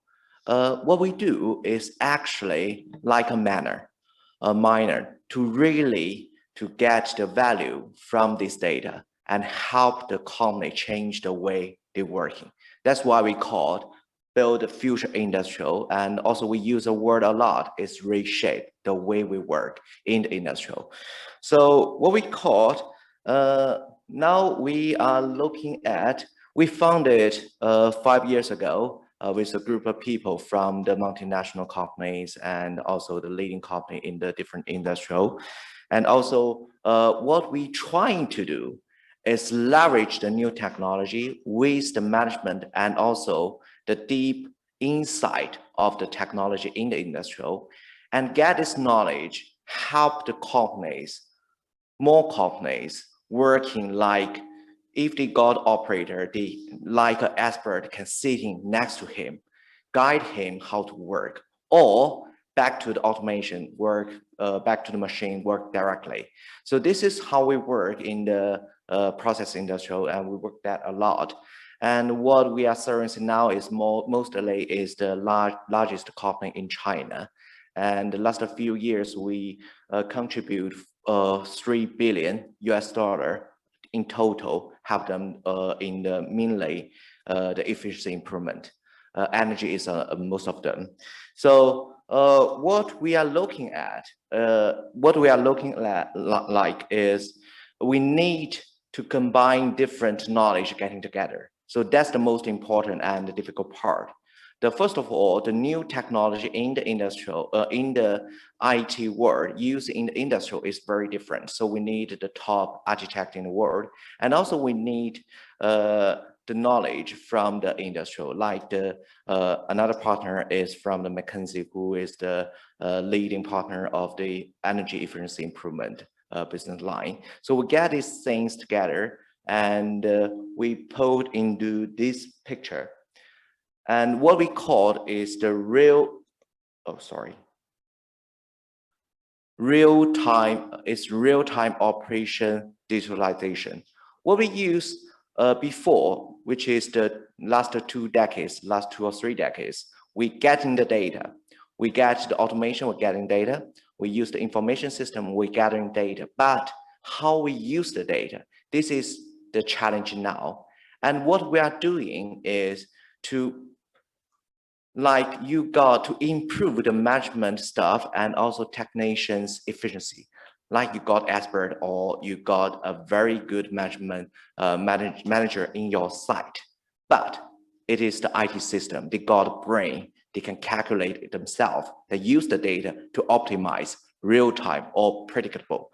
So that's why how we work. So we're gathering data, we analyze the data, and we feed back to the people or to the machine.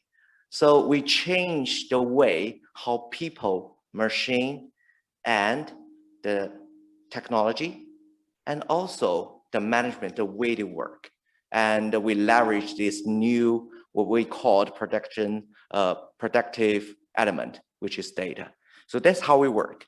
And now this is the company we are serving, the power station. You can see the power station, the mining company, and also the steel company, which is the largest, what we call process industrial mainly. And now we're working with the aircraft company, and also which is the high-end manufacturing company, equipment manufacturers as well.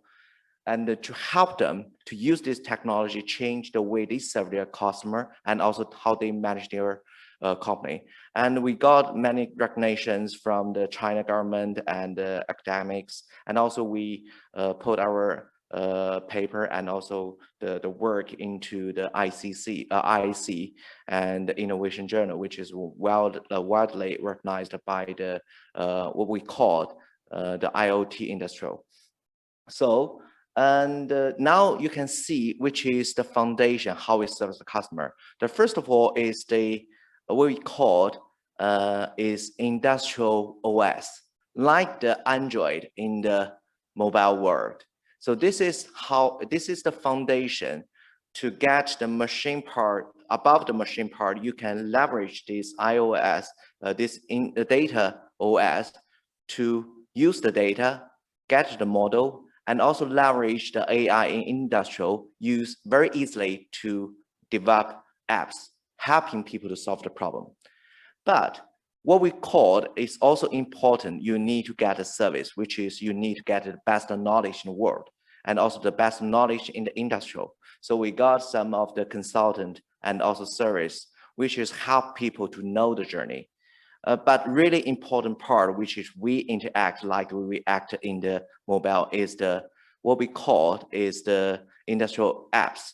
But really, it's the new generation industrial software, which is the using the new technology, using the data, modeling, and leverage the way they work, and supporting people to do better, or back to the equipment. What we call to get all these things integrate together, and it is three-part together. And let me show you some example.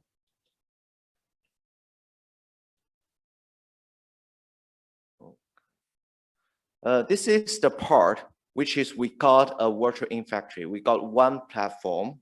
That we gathering all data together, and then we use the data and building the modeling.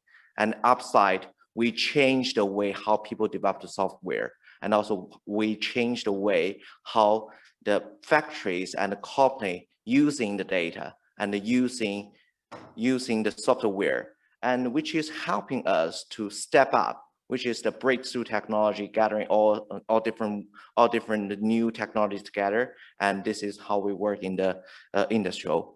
And you can see this is a power plant. And in the power plant, they got the best automation system and also the best IT system in the world. Use SAP and the other DCS and the other system. But we got different way to using this data to leverage and collaborate from end to end, and which is more than 100 modeling, and which is a development last 3 or 4 decades by the institute. And also we developed 15 different apps focusing in different model, like the boiler, like the economic control, and also the different boiler and also the other equipment working together, how they can achieve the best efficiency from the system world. Before, it's the people knowledge, it's the people experience. We changed experience into the modeling and using the system, which is change the way we work. And before we leverage, particularly now we are lack of the expertise and also experienced people, and how we use the computer to help us to do that. Most of people may saw the movie Matrix. So this is how the movie describe, and we put it in the industrial, how they work. Okay. The area where work and mostly is the energy and the material efficiency, quality, and also supply chain efficiency. And we know that China now is leading the carbon footprint, and we have a very challenging goal to move forward. And also what we are working is how to leverage the data and also the way we manage data to really helping the company to achieve this goal. In China and also maybe global world, we got some of the analysis. If we want to achieve that goal, and one way is very important part is how we leverage data to use different part of the energy generator and user and how to transform. And in the big system network, how we leverage them together and achieve the best efficiency of the system. So this is what we work. And also now we are working with some of the biggest power company and energy company in China to work in this area.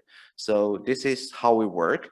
And one word is we talking about shaping the future of the company and also shaping the way of work.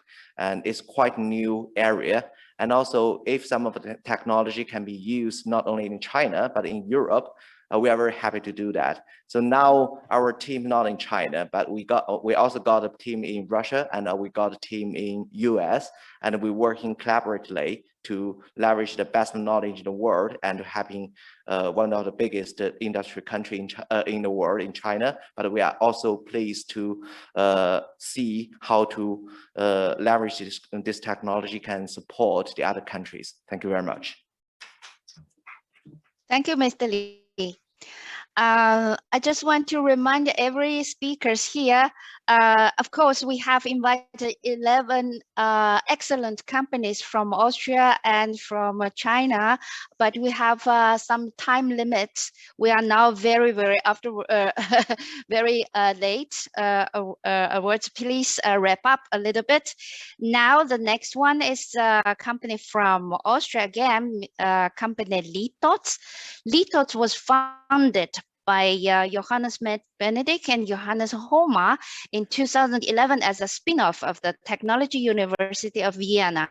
It is now the world market and technology leader in the field of additive manufacturing of high-performance ceramics in high-end markets, including aerospace, industrial, and medical. Litos have also established their Chinese business recently and launched their Chinese homepage this year. We are pleased to invite Mr. Hohmar, one of the founders, to make a speech for us. The floor is yours. Mr. Hohmar, please. Yeah, thank you very much, Mrs. Chang, for this kind introduction, for the nice words. Good morning, good afternoon, ladies and gentlemen. I'm happy to be here and present about our technologies which we are developing.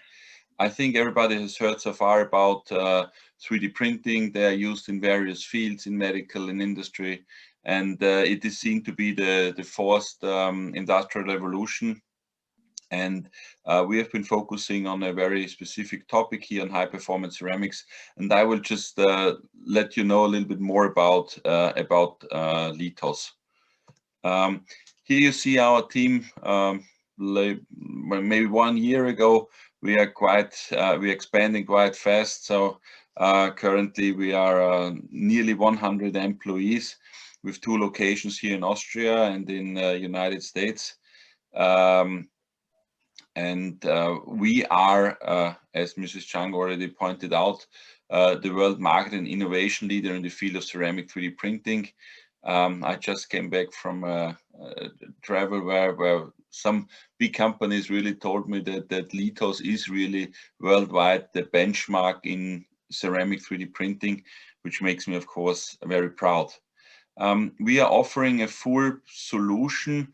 So we are offering the printer, the materials, the software, and if needed, also customized solutions. So we are trying to support the customers through the whole process chain, trying to enable them to develop their innovations and bring 3D printing into their business.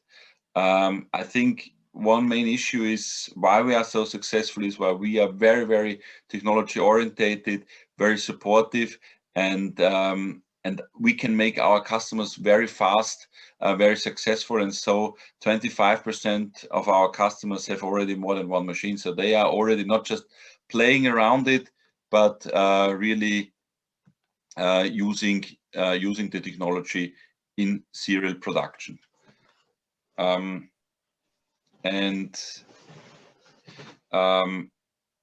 We are also, and this is, I think, one of the main things which we are trying to do is to be in serial production and not so much just in like one-offs and prototyping. So we are really working into the production of this technology. Here, we are now expanding very much our business in China. We have started with a sales agent in 3-4 years ago, but we see now that China is really expanding, and we have now also launched our own Chinese website. We have a big sales partnership now with EOS, which is the world market leader in metallic 3D printing, and there's a strong presence in China, in Shanghai actually. And we are now cooperating with them to develop the Chinese market, which is a very promising market for us because additive manufacturing 3D printing is a very big topic there, and they need some technologies to develop this further. And ceramic, as already stated, is a very, very interesting field. But why do ceramics matter? Why would you use ceramics? basically, ceramics are used when you need where you need a high hardness, high abrasion, high heat resistance, where you need mechanical strength at high temperatures, corrosion resistance, oxidation resistance, electrical and thermalating effects. But also, as we have already heard in a couple of presentations ago, the biomedical field. So ceramics are bio-inert or even bioresorbable. So they can be used in the human body much better than metal or any other materials because they are absolutely non-allergenic, and this is a very natural material. So basically, ceramics are used where other materials fails. This makes it a very competitive challenge, but this is what we have tackled, and this is where we have been successful to introduce ceramics into the field of 3D printing. So we are working in different fields. We have industrial application ranging from heat application, electrical applications, to machinery applications, different even to jewelry, if you want to include that. Then one of our main topic is also aerospace and defense. Especially here, we are working with the main turbine manufacturer for airplanes, for developing or for using this technology to produce ceramic casting cores. And as well as I was already stating, biomedical field is a very interesting one. On the one hand, we have permanent implants and tools, surgical tools, but we already are using bioresorbable materials as a bone replacement, for example. So our technology, our materials are already used since 2018 in human use. So this technology and this material has already been implanted by a CE certified material into the human body. The patients are still doing well and are happy with their implants. And the fourth field we are working in is the dental field, where you can of course make crowns and bridges, but also implants there in this area and other fixtures and stuff like this. So this is mainly the fields we are using here. We can provide different material as well, of course, mainly all ceramic materials. Here you just see very briefly our range of machines we have, from a easy entry level up to production ready machines, so serial production ready machines in different sizes and different resolutions. But I don't want to go into detail here. And just something which is more or less brand new, which we have disclosed early this year, is that we are also able to do multi-material printing in an unseen resolution so far. And this is something currently unique to the world, that we can combine ceramics with ceramics, or different ceramics with ceramics, or even ceramics with metals, which opens up a completely new range of applications, and where companies and academia and research organization can really innovate and drive their application further and use the potential of additive manufacturing.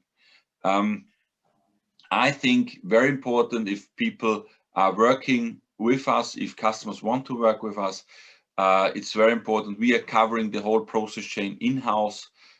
We are focusing very, very much on the quality and technological leadership. We're doing also, of course, a lot of R&D collaborations. And we see ourselves as a partner to bring additive manufacturing, 3D printing into the ceramic industry and into various other industry. And this has made us very successful.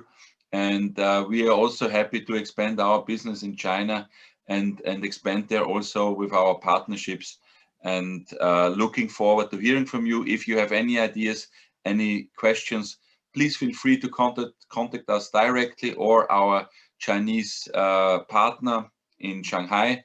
I'm happy to support you in this case, and looking forward to hearing from you. Thank you very much for your kind attention. Thank you very much, Mr. Homa. Now we have the next 3D from the 3D sector from China. Ms. Li Huiling will introduce us about Lesu 3D. Lesu 3D is a company specializing in 3D technology and 3D products development. During the 4 and 5 years of its establishment, Lesu has made use of its innovative 3D application technology to cooperate with well-known enterprises in different industries such as automobiles, medical care, blockchain, consumer goods. Let's hear their story. The floor is yours, Ms. Li. Thank you for the introduction and good morning. Excuse me, sorry, you have 5 minutes time limit. Okay, let's moving on. As has introduced, 3D is a fast-growing industry, and Lesu 3D is aiming to ride this fast-growing path and help to drive the motion. Well,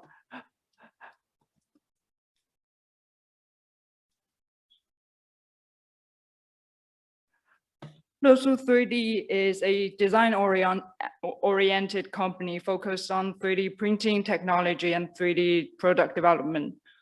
We cover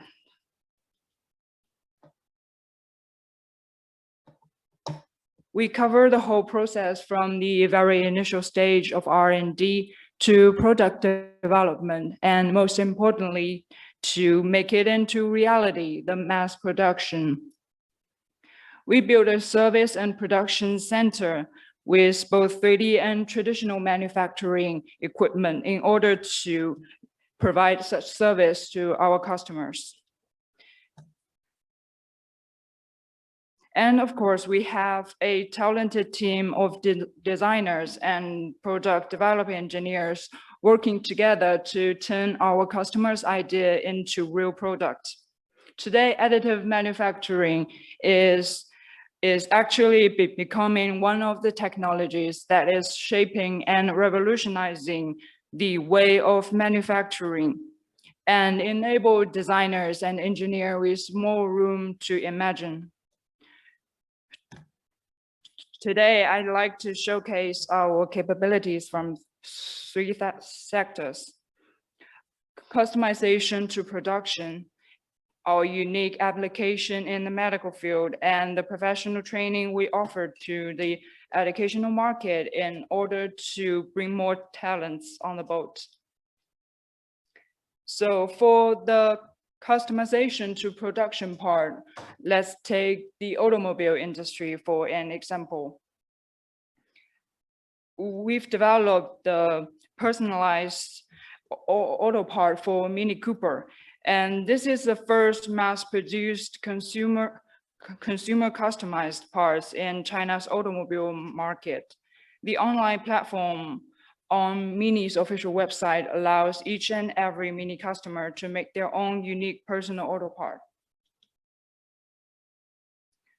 And our whole technical solution for automobile industry includes reverse engineering, design, 3D printing, and final assembly.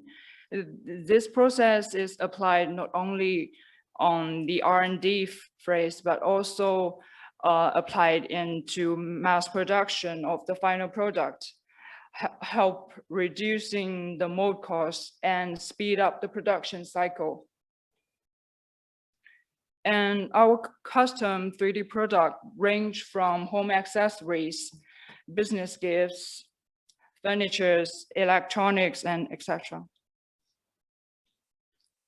And for medical applications, to help patients with physical disability, we provide hyper-realistic prosthetics with certain movement function. This is printed in full color.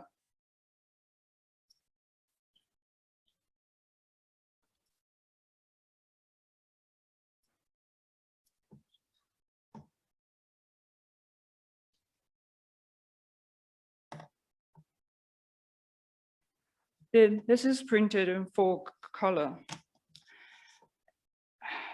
as well as 3D equipment for rehabilitation and physical therapy. And for cosmetology industry, we provide a complete package of 3D technical solutions, including 3D data collection, preoperative planning, surgical simulation, and post-operative advanced adjustment. And furthermore, we provide hospitals and institutions with highly simulated 3D models for surgical training. With complex internal structure, it can help doctors practice surgical procedure like incision and suture. And even for simulated operation on single organ. Last but not least, we offer 3D printing training courses and software and hardware supporting program to make future possibilities.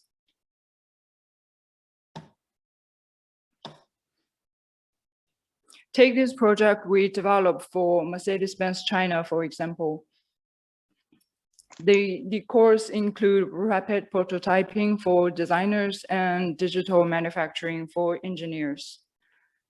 And apart from 3D technology, we combine CNC and molding and other traditional manufacturing to provide a complete manufacturing method.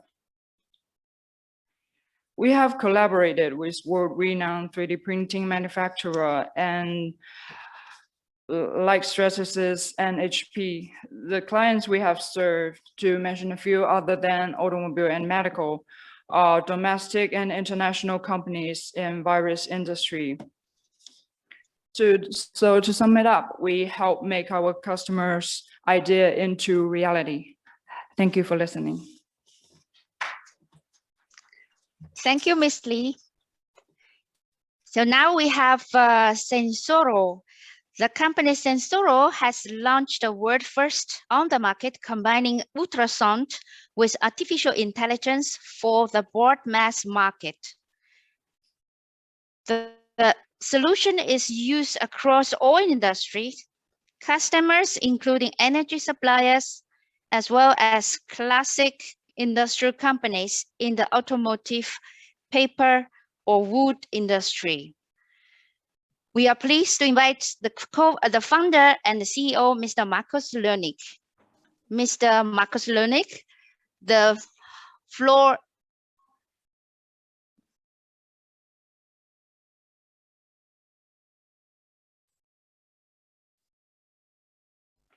Okay. So now we have Riddle and Coder. Mr. Sebastian Becker.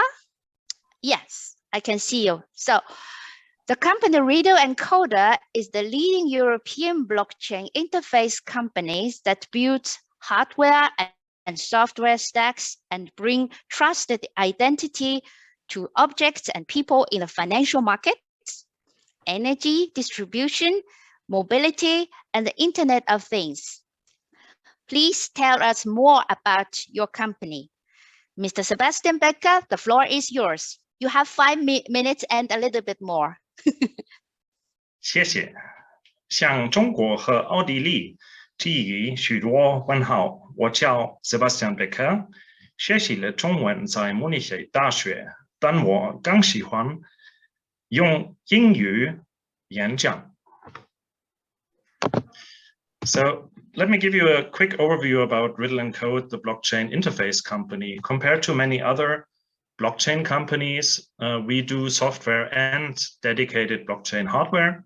The company was founded in 2016 after a few years of development by our founder, Professor Fürstner. We are based in Vienna and have a staff of 40, and we are active in various industries. So the main goal that we pursue is to secure solutions for critical infrastructure. That means we directly connect various IoT components, be they vehicles or machines or sensors, to the blockchain and enable tamper-proof end-to-end data keeping. We are working in the energy sector, mainly enabling peer-to-peer energy trading, and secure data production monitoring.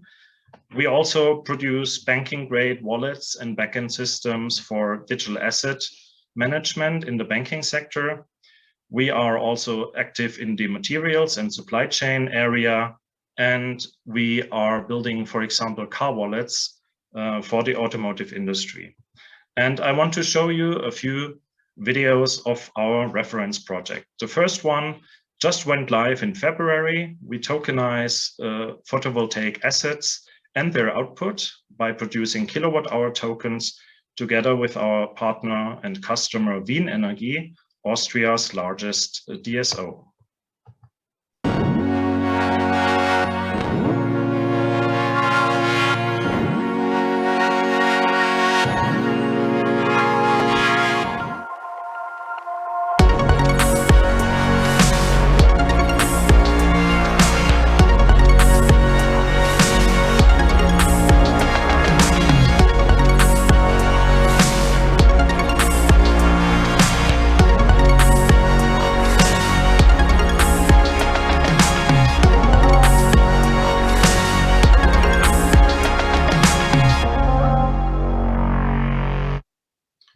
So this project will be going live or be shown in the public from June onwards, so please stay tuned. And I also wanted to share a video about our newest innovation, combining blockchain with automotive technology to provide future data sharing services and data logging services in the mobility industry. The mobility sector is going through a fundamental transformation. Cars have become mobile hubs of data, generating and processing unforeseeable amounts of information. However, traditional infrastructure that underpins these systems is centralized and limited in communicating with third-party frameworks. The future of mobility is decentralized and requires different approaches and technologies. Foremost, it requires trust. Riddle & Code partnered with Daimler Mobility to develop the first industry-grade car wallet designed for the new era of mobility. While a vehicle is in motion, Riddle & Code wallet captures and reads relevant sensor data, attests the data on the immutable blockchain, and performs value transactions and settlements. Riddle & Code doesn't stop here. The next edition of the car wallet comes with plug-and-play OBD connector and supports retrofit installation in vehicles. That's the small part of our system. It's an OBD2 dongle. We use it to read and track and trace all the canvas data running through the car. But the true powerhouse of this car is an Intel-based server for trusted and confidential computing. By accident, it's exactly the same hardware you use for the financial industry in Switzerland. So that's the interesting point. You turn the car into a computer, but you truly turn it into a wallet for settlement and for new kind of business development. Based on the open source approach principles, the new car wallet enhances the existing cryptographic hardware with the Apollo system, enabling more secure operations and building a platform where new token-based business models are possible. With Riddle & Code Car Wallet, the vehicle itself turns into a wallet, connecting data, humans, and machines.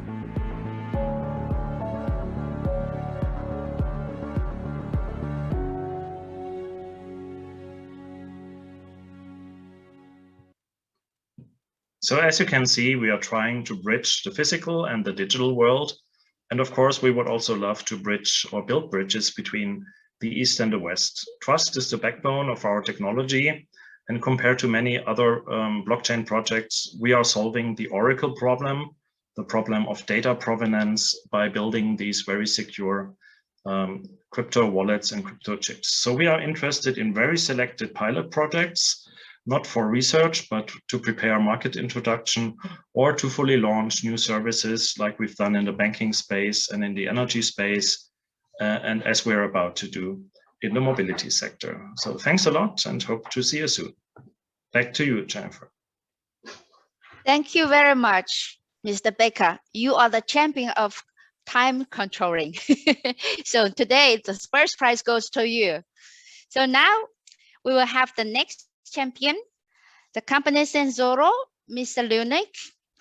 I have make introduction already. So Sensoro has launched the world's first marketing combining ultrasound with artificial intelligence for the broad mass market. So the floor is yours, Mr. Sensoro. Mr. Lunik will make the speech. Thank you. Yeah, welcome everybody and a lovely hello from Vienna. My name is Markus Leunig, founder and managing director of Sensoro.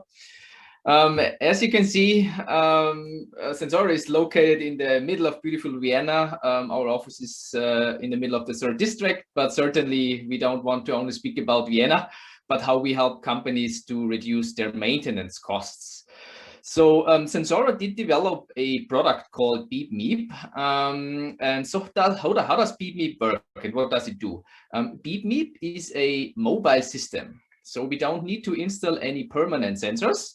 It consists of a rugged industrial tablet, which you can see on the left side, a powerful ultrasound sensor. And you just need to place the sensor for a few seconds on the housing of the asset and start the measurement. The AI that we developed will display a health score directly on the tablet, which gives you an indication if the bearing that you measured is okay or not. On the right side, you can see that the bearing is fully okay because the maximum health score is 100. We were able to make a short video at one of our clients, which I just want to show you, which demonstrates the measurement. So as you can see, the small piece here is the sensor. You attach it to the housing. Now you start the recording, 20-second recording time. It is done during normal operations, so dynamic loads, the AI is used to dynamic loads, this is no problem. So the measurement is now done. The AI starts the calculation directly on the tablet without internet and cloud, so the data is secure. And shortly after displays a health score, which gives an indication if the bearing is okay or not.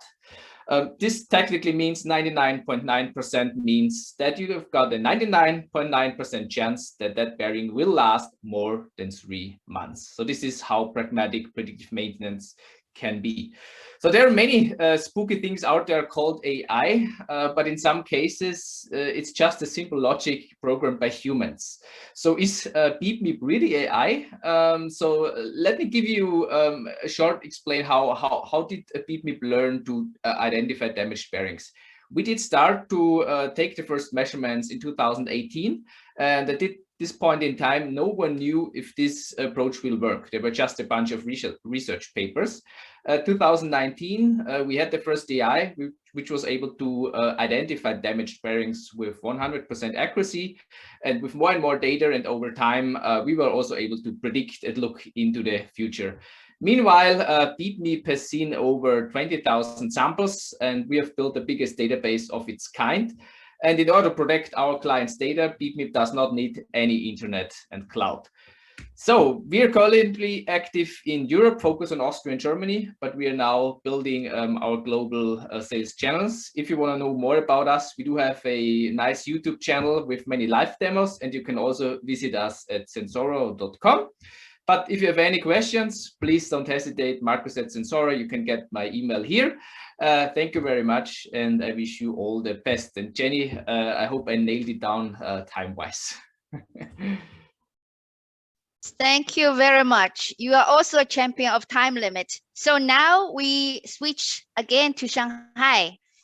The next speaker will be Shanghai Full Data Technology. Shanghai Full Data Technology Limited is a leading enterprise in privacy computing, combined with artificial intelligence, cryptography, and big data. The self-developed algorithm have constituted a controllable products matrix. So now we can hear from Ms. Fang Jin to more about your company. Ms. Fang Jin, please, you have only 5 minutes time limit. Thank you. Okay, thank you. My name is Fang Jin. I'm a senior researcher at Shanghai Full Data Technology. And I'm pleased to introduce my company to you at this event. For the past decades, The big data industry has witnessed major development in China. Data as a new kind of production factor has been brought into a higher level. Together with other production factors, it makes significant contribution to the digital economy in China. Meanwhile, the abuse of data has also caused various safety and compliance issues, and it may divulge user privacy of individuals, enterprises, and agencies. Therefore, it is necessary to use newly developed technologies to protect privacy, as well as to meet the compliance requirement by the government. Nowadays, a new industry called privacy computing has emerged. It brings tremendous value to the development of big data industry and artificial intelligence as well. Privacy computing includes secure multi-party computation, federated learning, trusted execution environment, and other cryptography technologies.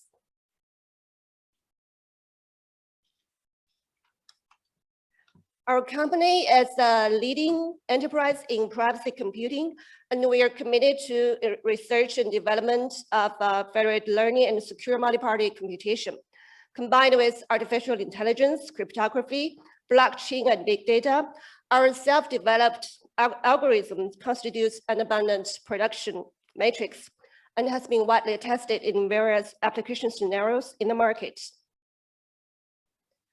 Our benchmark clients include telecom operators, financial institutions, union pay, consumer finance companies, automobile manufacturers, and government agencies. We have seen that several countries have promulgated laws and regulations regarding data protection and user privacy. In the meantime, professional institutions and organizations, home and abroad, have formulated standards and specifications with respect to privacy computing. Our company has participated in drafting some of the key standards mentioned above.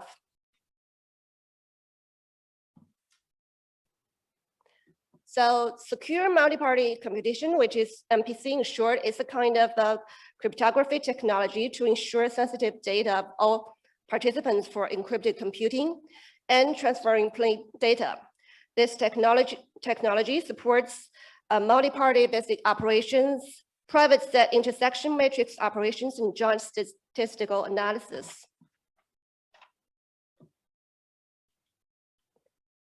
Federated learning, which is FL in short, is a kind of machine learning framework on the basis of cryptography that help multiple participants to join treat model without revealing sensitive data.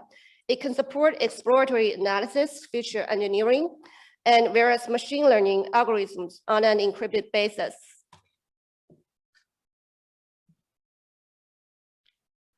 Our solution for data privacy protection using MPC and FL is called Avatar. It was released in the middle of last year. The platform can be deployed privately for our clients or on the cloud. It can load various third-party data sources, includes assemblies like algorithm, encryption and decryption, and functions like private information retrieval. The platform can provide multiple kinds of services such as precise marketing, data query, smart risk management, joint statistics for financial industry, medical industry, government agencies, and industrial Internet of Things.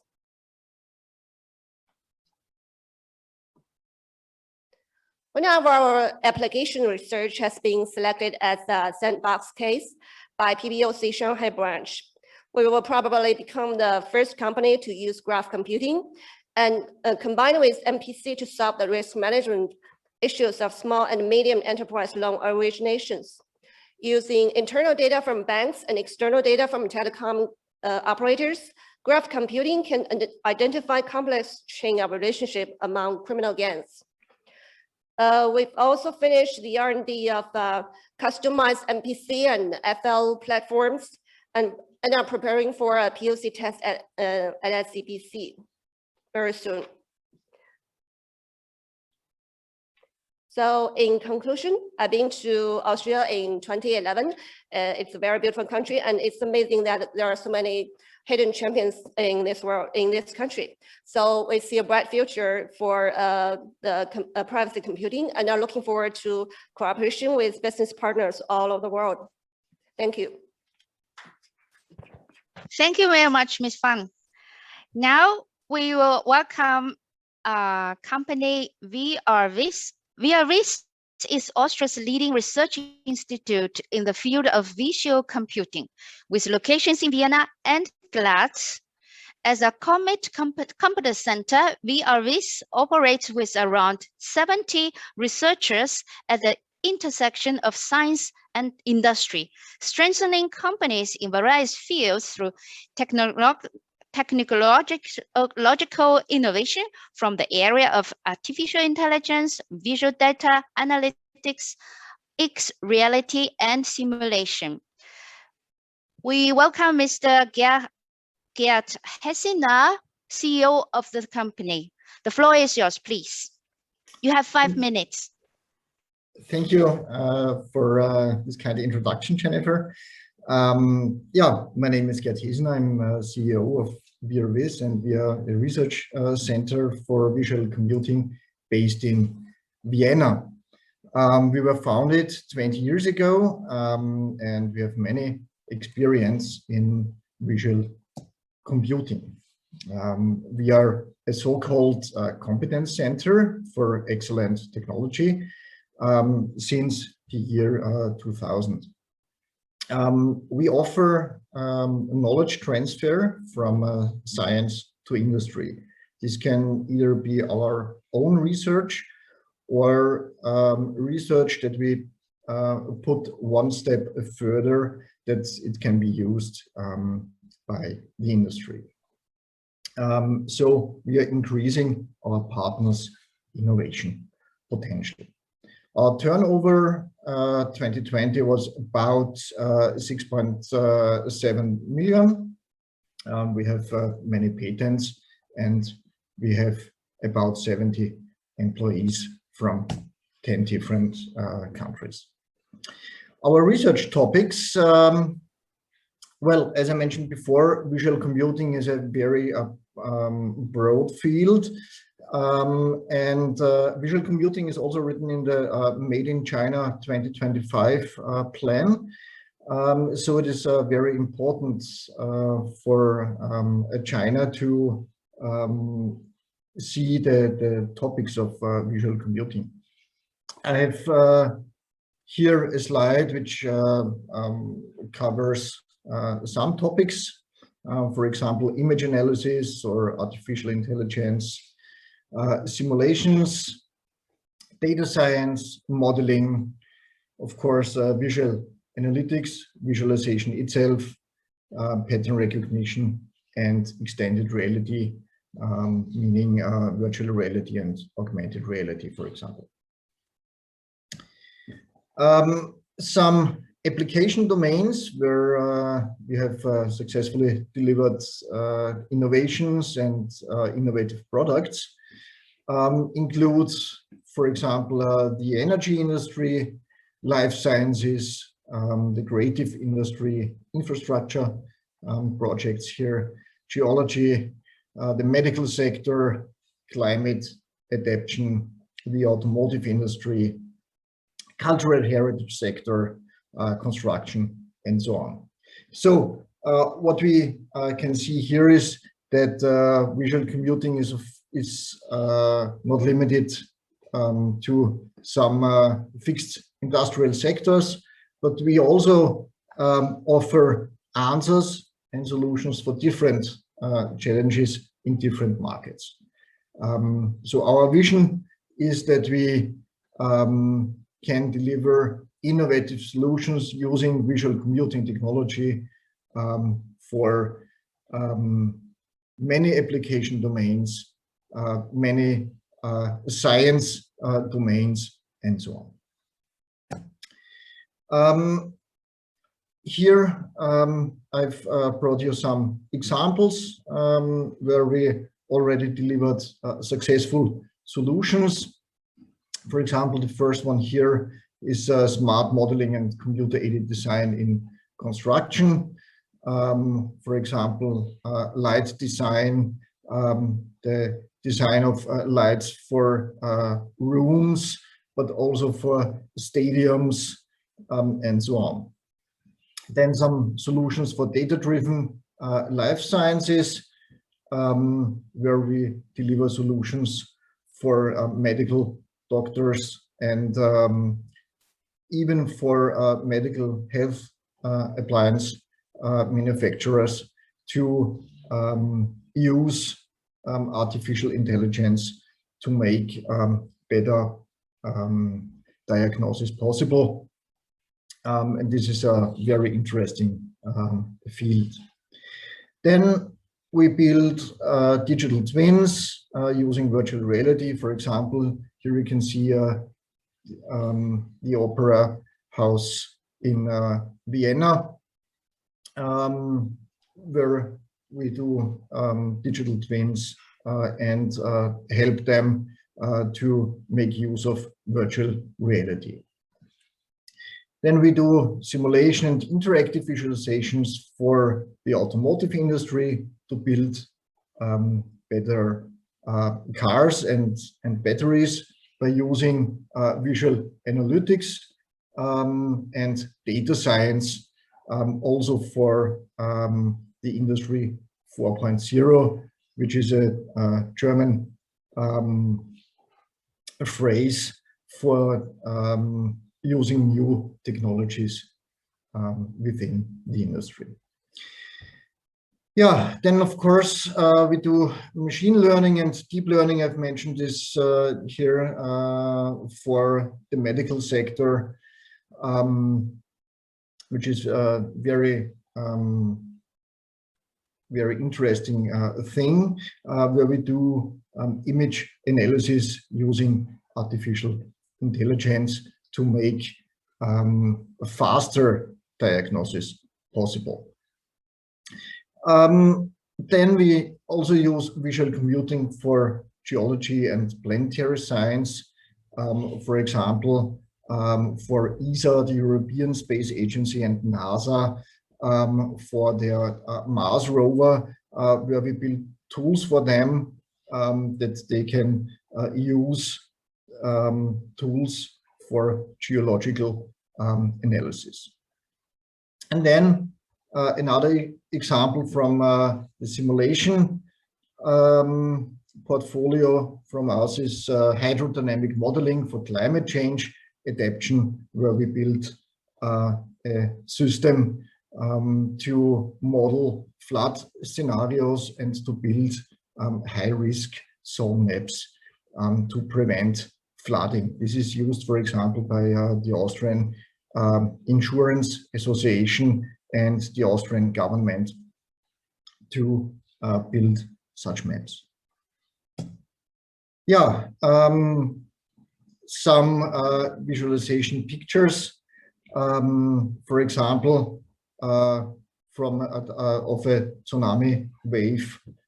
We did this for a city in China, for Zhejiang, for example, and another flooding scenario here for a city in Germany, in Cologne, where you can see here some buildings that are in danger are marked here in red. Other buildings in yellow are more in a little bit in danger, and the white buildings are safe. So we have also some funding agencies behind us, from the European Union, from Vienna, from other agencies based here in Austria. And you can contact us via email, phone, or visit us at our webpage, and also our YouTube channel, where you can find very interesting videos from all the presented examples. So thank you for your time, and thank you for your attention. Thank you very much. Now we will have our last speaker from Shanghai, WellSpot. WellSpot is a high-tech company focused on the field of AI robots. In 2002, the founding team created a new global industry of educational robotics. In 2018, WellSpot is once again heading for the new global industry in teen artificial intelligence. Their dream is encouraging 1.5 billion teenagers worldwide to own a robot from WellSpot. So now the floor is yours, Mrs. He Ting, Overseas Deputy General Manager from WellSpot. The floor is yours, please. You have 5 minutes, please. Okay, thank you, Jennifer.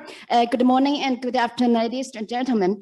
Many thanks for the introduction and also the invitation. First, please allow me to have a brief introduction about WellSpot. WellSpot was founded in 2018, and also the founding team already created a new global industry of educational robotics in 2002. So in 2018, they already heading for a new global industry of AI robots, and it is mainly for the teenagers. And also with the established of 2 years, we already have 5 series of the products, and also we have 103 products and also 102 patents. As you can see from the screen, we have all series of block robot.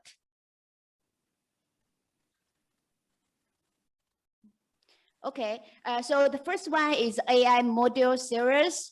And also the next one is MakeU series. And we also have Robot series for university students. And also we also have Engine Bot series. So during this robot and also programming education curriculum, the teenagers and also the university student, they can help them to improve the creativity and also some team cooperation. And also our dream is to encourage 1.5 billion teenagers worldwide to own a robot from WellSpot, and that will make them to love AI, to learn from AI robots, and also to improve AI industry in the future. And also excluding the product, we also have our educational cloud platform of WellSpot. And also Enjoy AI contest. This is a contest for global youth artificial intelligence teenagers. And also so far more than 600 contests were already conducted and in over 21 countries. And also we have some press conference and also some media cooperation with domestic and also some international corporations. And next, please show some videos about our WellSpot and also the Enjoy AI contest. 请工作人员帮忙放一下金鱼的视频以及 Enjoy AI 比赛的视频，谢谢。2019世界人工智能大会，记者感受到的一个突出的特点就是各种概念性的产品少了，投入实战的产品多了。通过与各行各业的融合，智能社会正在加速到来。眼前这些人形、恐龙等积木机器人，其实都是用几个模块积木组成的。孩子们可以用手机软件编程，发挥想象力，组合成任意样态。而它和普通机器人最大的不同是具有智慧的大脑和眼睛。我们希望小朋友可以通过我们的专业的摄像头，可以去跟机器人进行有些交互，比如说通过固定的图案、固定的文字，让它去完成指定的动作，甚至可以做一些人脸识别。最后是它可以通过组装不同的造型，去实现模拟生活中物理的一个场景。通过整个编程的运算、人工智能的这样一个算法，去实现对这个场景的一个控制。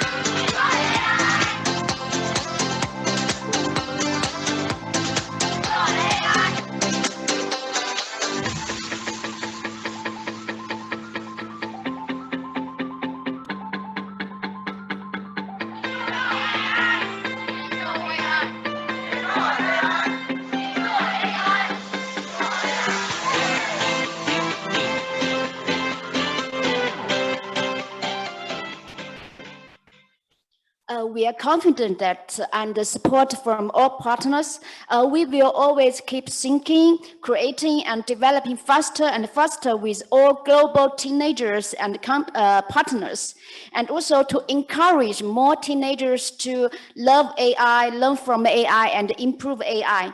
And also Vienna is a beautiful city with a wonderful site. We are confident and more than happy to hear any potential cooperation plans and any recommendations from our Vienna partners.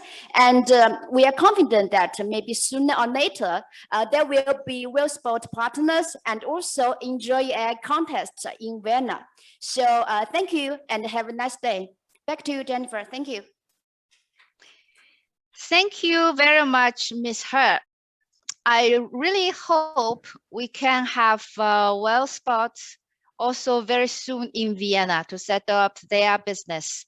Then you maybe also know already from ICBC, Vienna Business Agency will be the correct contact for you. So now you also see our technical support has placed 3 contacts. The first one, Jennifer, and Kevin Sun and Matthias Rauscher from ICBC. So for all audience and for all participate, if you have interest, if you have question, you can raise questions to us. And my WeChat number is 1830. I will say in Chinese 1830-160-1528. It's my WeChat account, so you can write me, you can contact me anytime. Thank you very much. Now we have our question and answer session. We have 4 or 5 questions. So the first question is to Apparel. Mr. Davis, Mr. Evening Davis, are you there?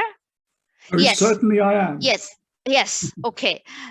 The question is, how do you control the balance between cost and technology research? We all know that the cost of research and development is so huge, which will make it difficult to invent products to benefit the public. So maybe you can answer this question. Most certainly I can. Well, we have a very defined financial system where before we start in any investment in projects, we have to have the financing in place and we have to have the costs controlled, and therefore with our controlling department, we make sure that all the costs are defined beforehand and planned. We also have very clear NPV calculations, meaning business assessments. Will this be a successful product, assuming a good development process? So we will have the next question. The next question is point to company lead thoughts. Mr. Homa, yes, the question is point to you. We are glad to know that you have set up an office in Shanghai. Will you cooperate with upstream or downstream companies or with your peers in the next step? Yes, definitely. I mean, this is what we always do. We are working with upstream and downstream companies. I mean, this is all part of getting an application into serial production. You need to work with everybody, and we are open for any kind of collaborations in Austria, in Europe, in China, all over the world. Thank you very much. The next question is pointed to the company Shanghai UE. Mr. Li Kebing. Mr. Li Kebing, are you there? Yes, I'm here. Yes, the question is, you have mentioned in your, are you planning to expand to Europe? If yes, have you already a rep office or partner in the EU region? Not yet. We got several requests from Europe, from Russia, and the other countries. Now we are focusing China. But if there are some partners who can help us to develop the market in Europe, that will be very. I will be very pleased to work with them together. Thank you. The question now is on WellSpot. Sorry. It's Matthias Grabner. Mr. Matthias Grabner, are you there? I am there, but I'm very sorry. You are still driving? Yeah. Yeah, I'm driving. We can hear you very clear. You are getting your first jab from the Austria Center. Exactly. And I was just informed right before. I'm sorry. Okay, can you answer the question or not? I can, yeah. Yeah. The question is, does Austria have any special policies regarding the protection of hidden champions? This is a good question.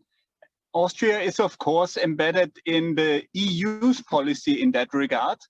And so that's the direction where to look when one is asking for policies protecting Austrian industries and businesses' IP.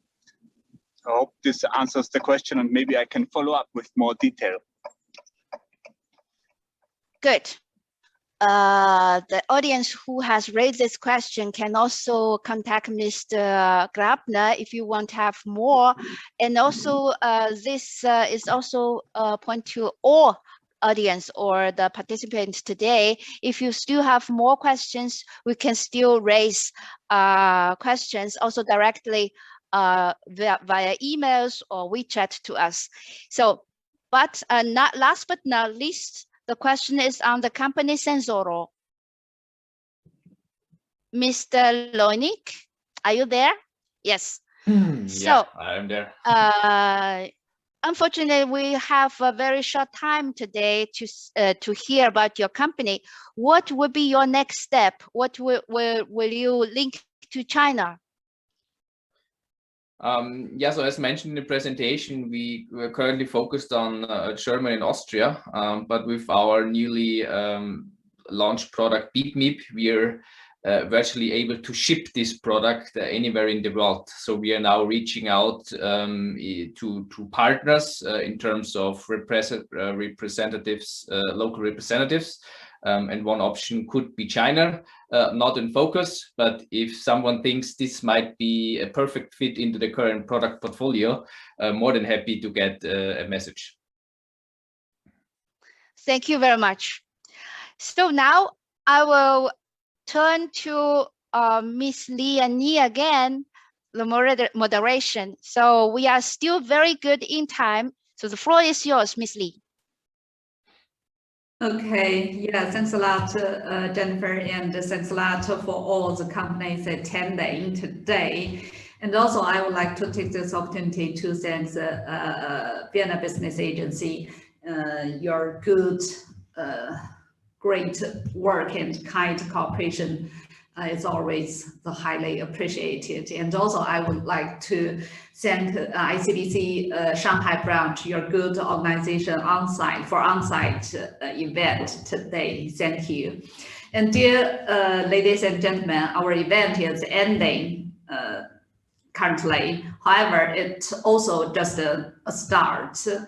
The discussion on technology and innovation will never stop, and we do believe it will be good start. ICBC Austria, together with all other ICBC entities globally, will be glad to hear your thoughts and questions, and to help you to explore more business opportunity between China and Austria. Yeah, that's all. Thanks a lot for your attending our event today. Thank you, everyone. Yeah, so just here for today's event. Thank you.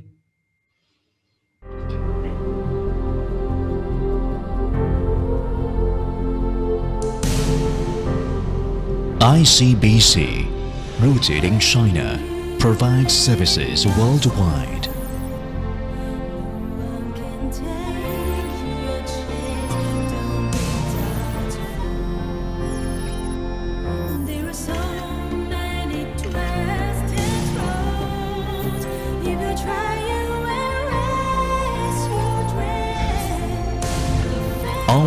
or offline, ICBC fully responds to your financial needs.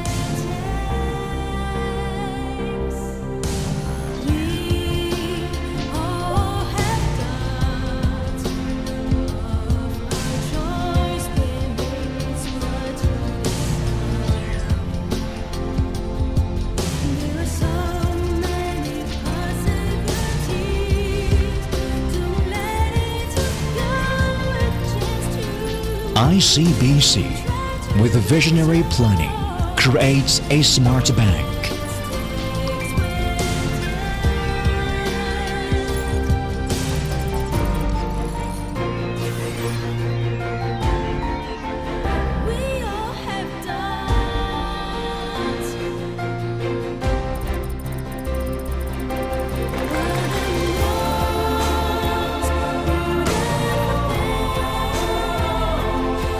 ICBC, with a legacy in banking industry, is committed to innovative cross-sector operation.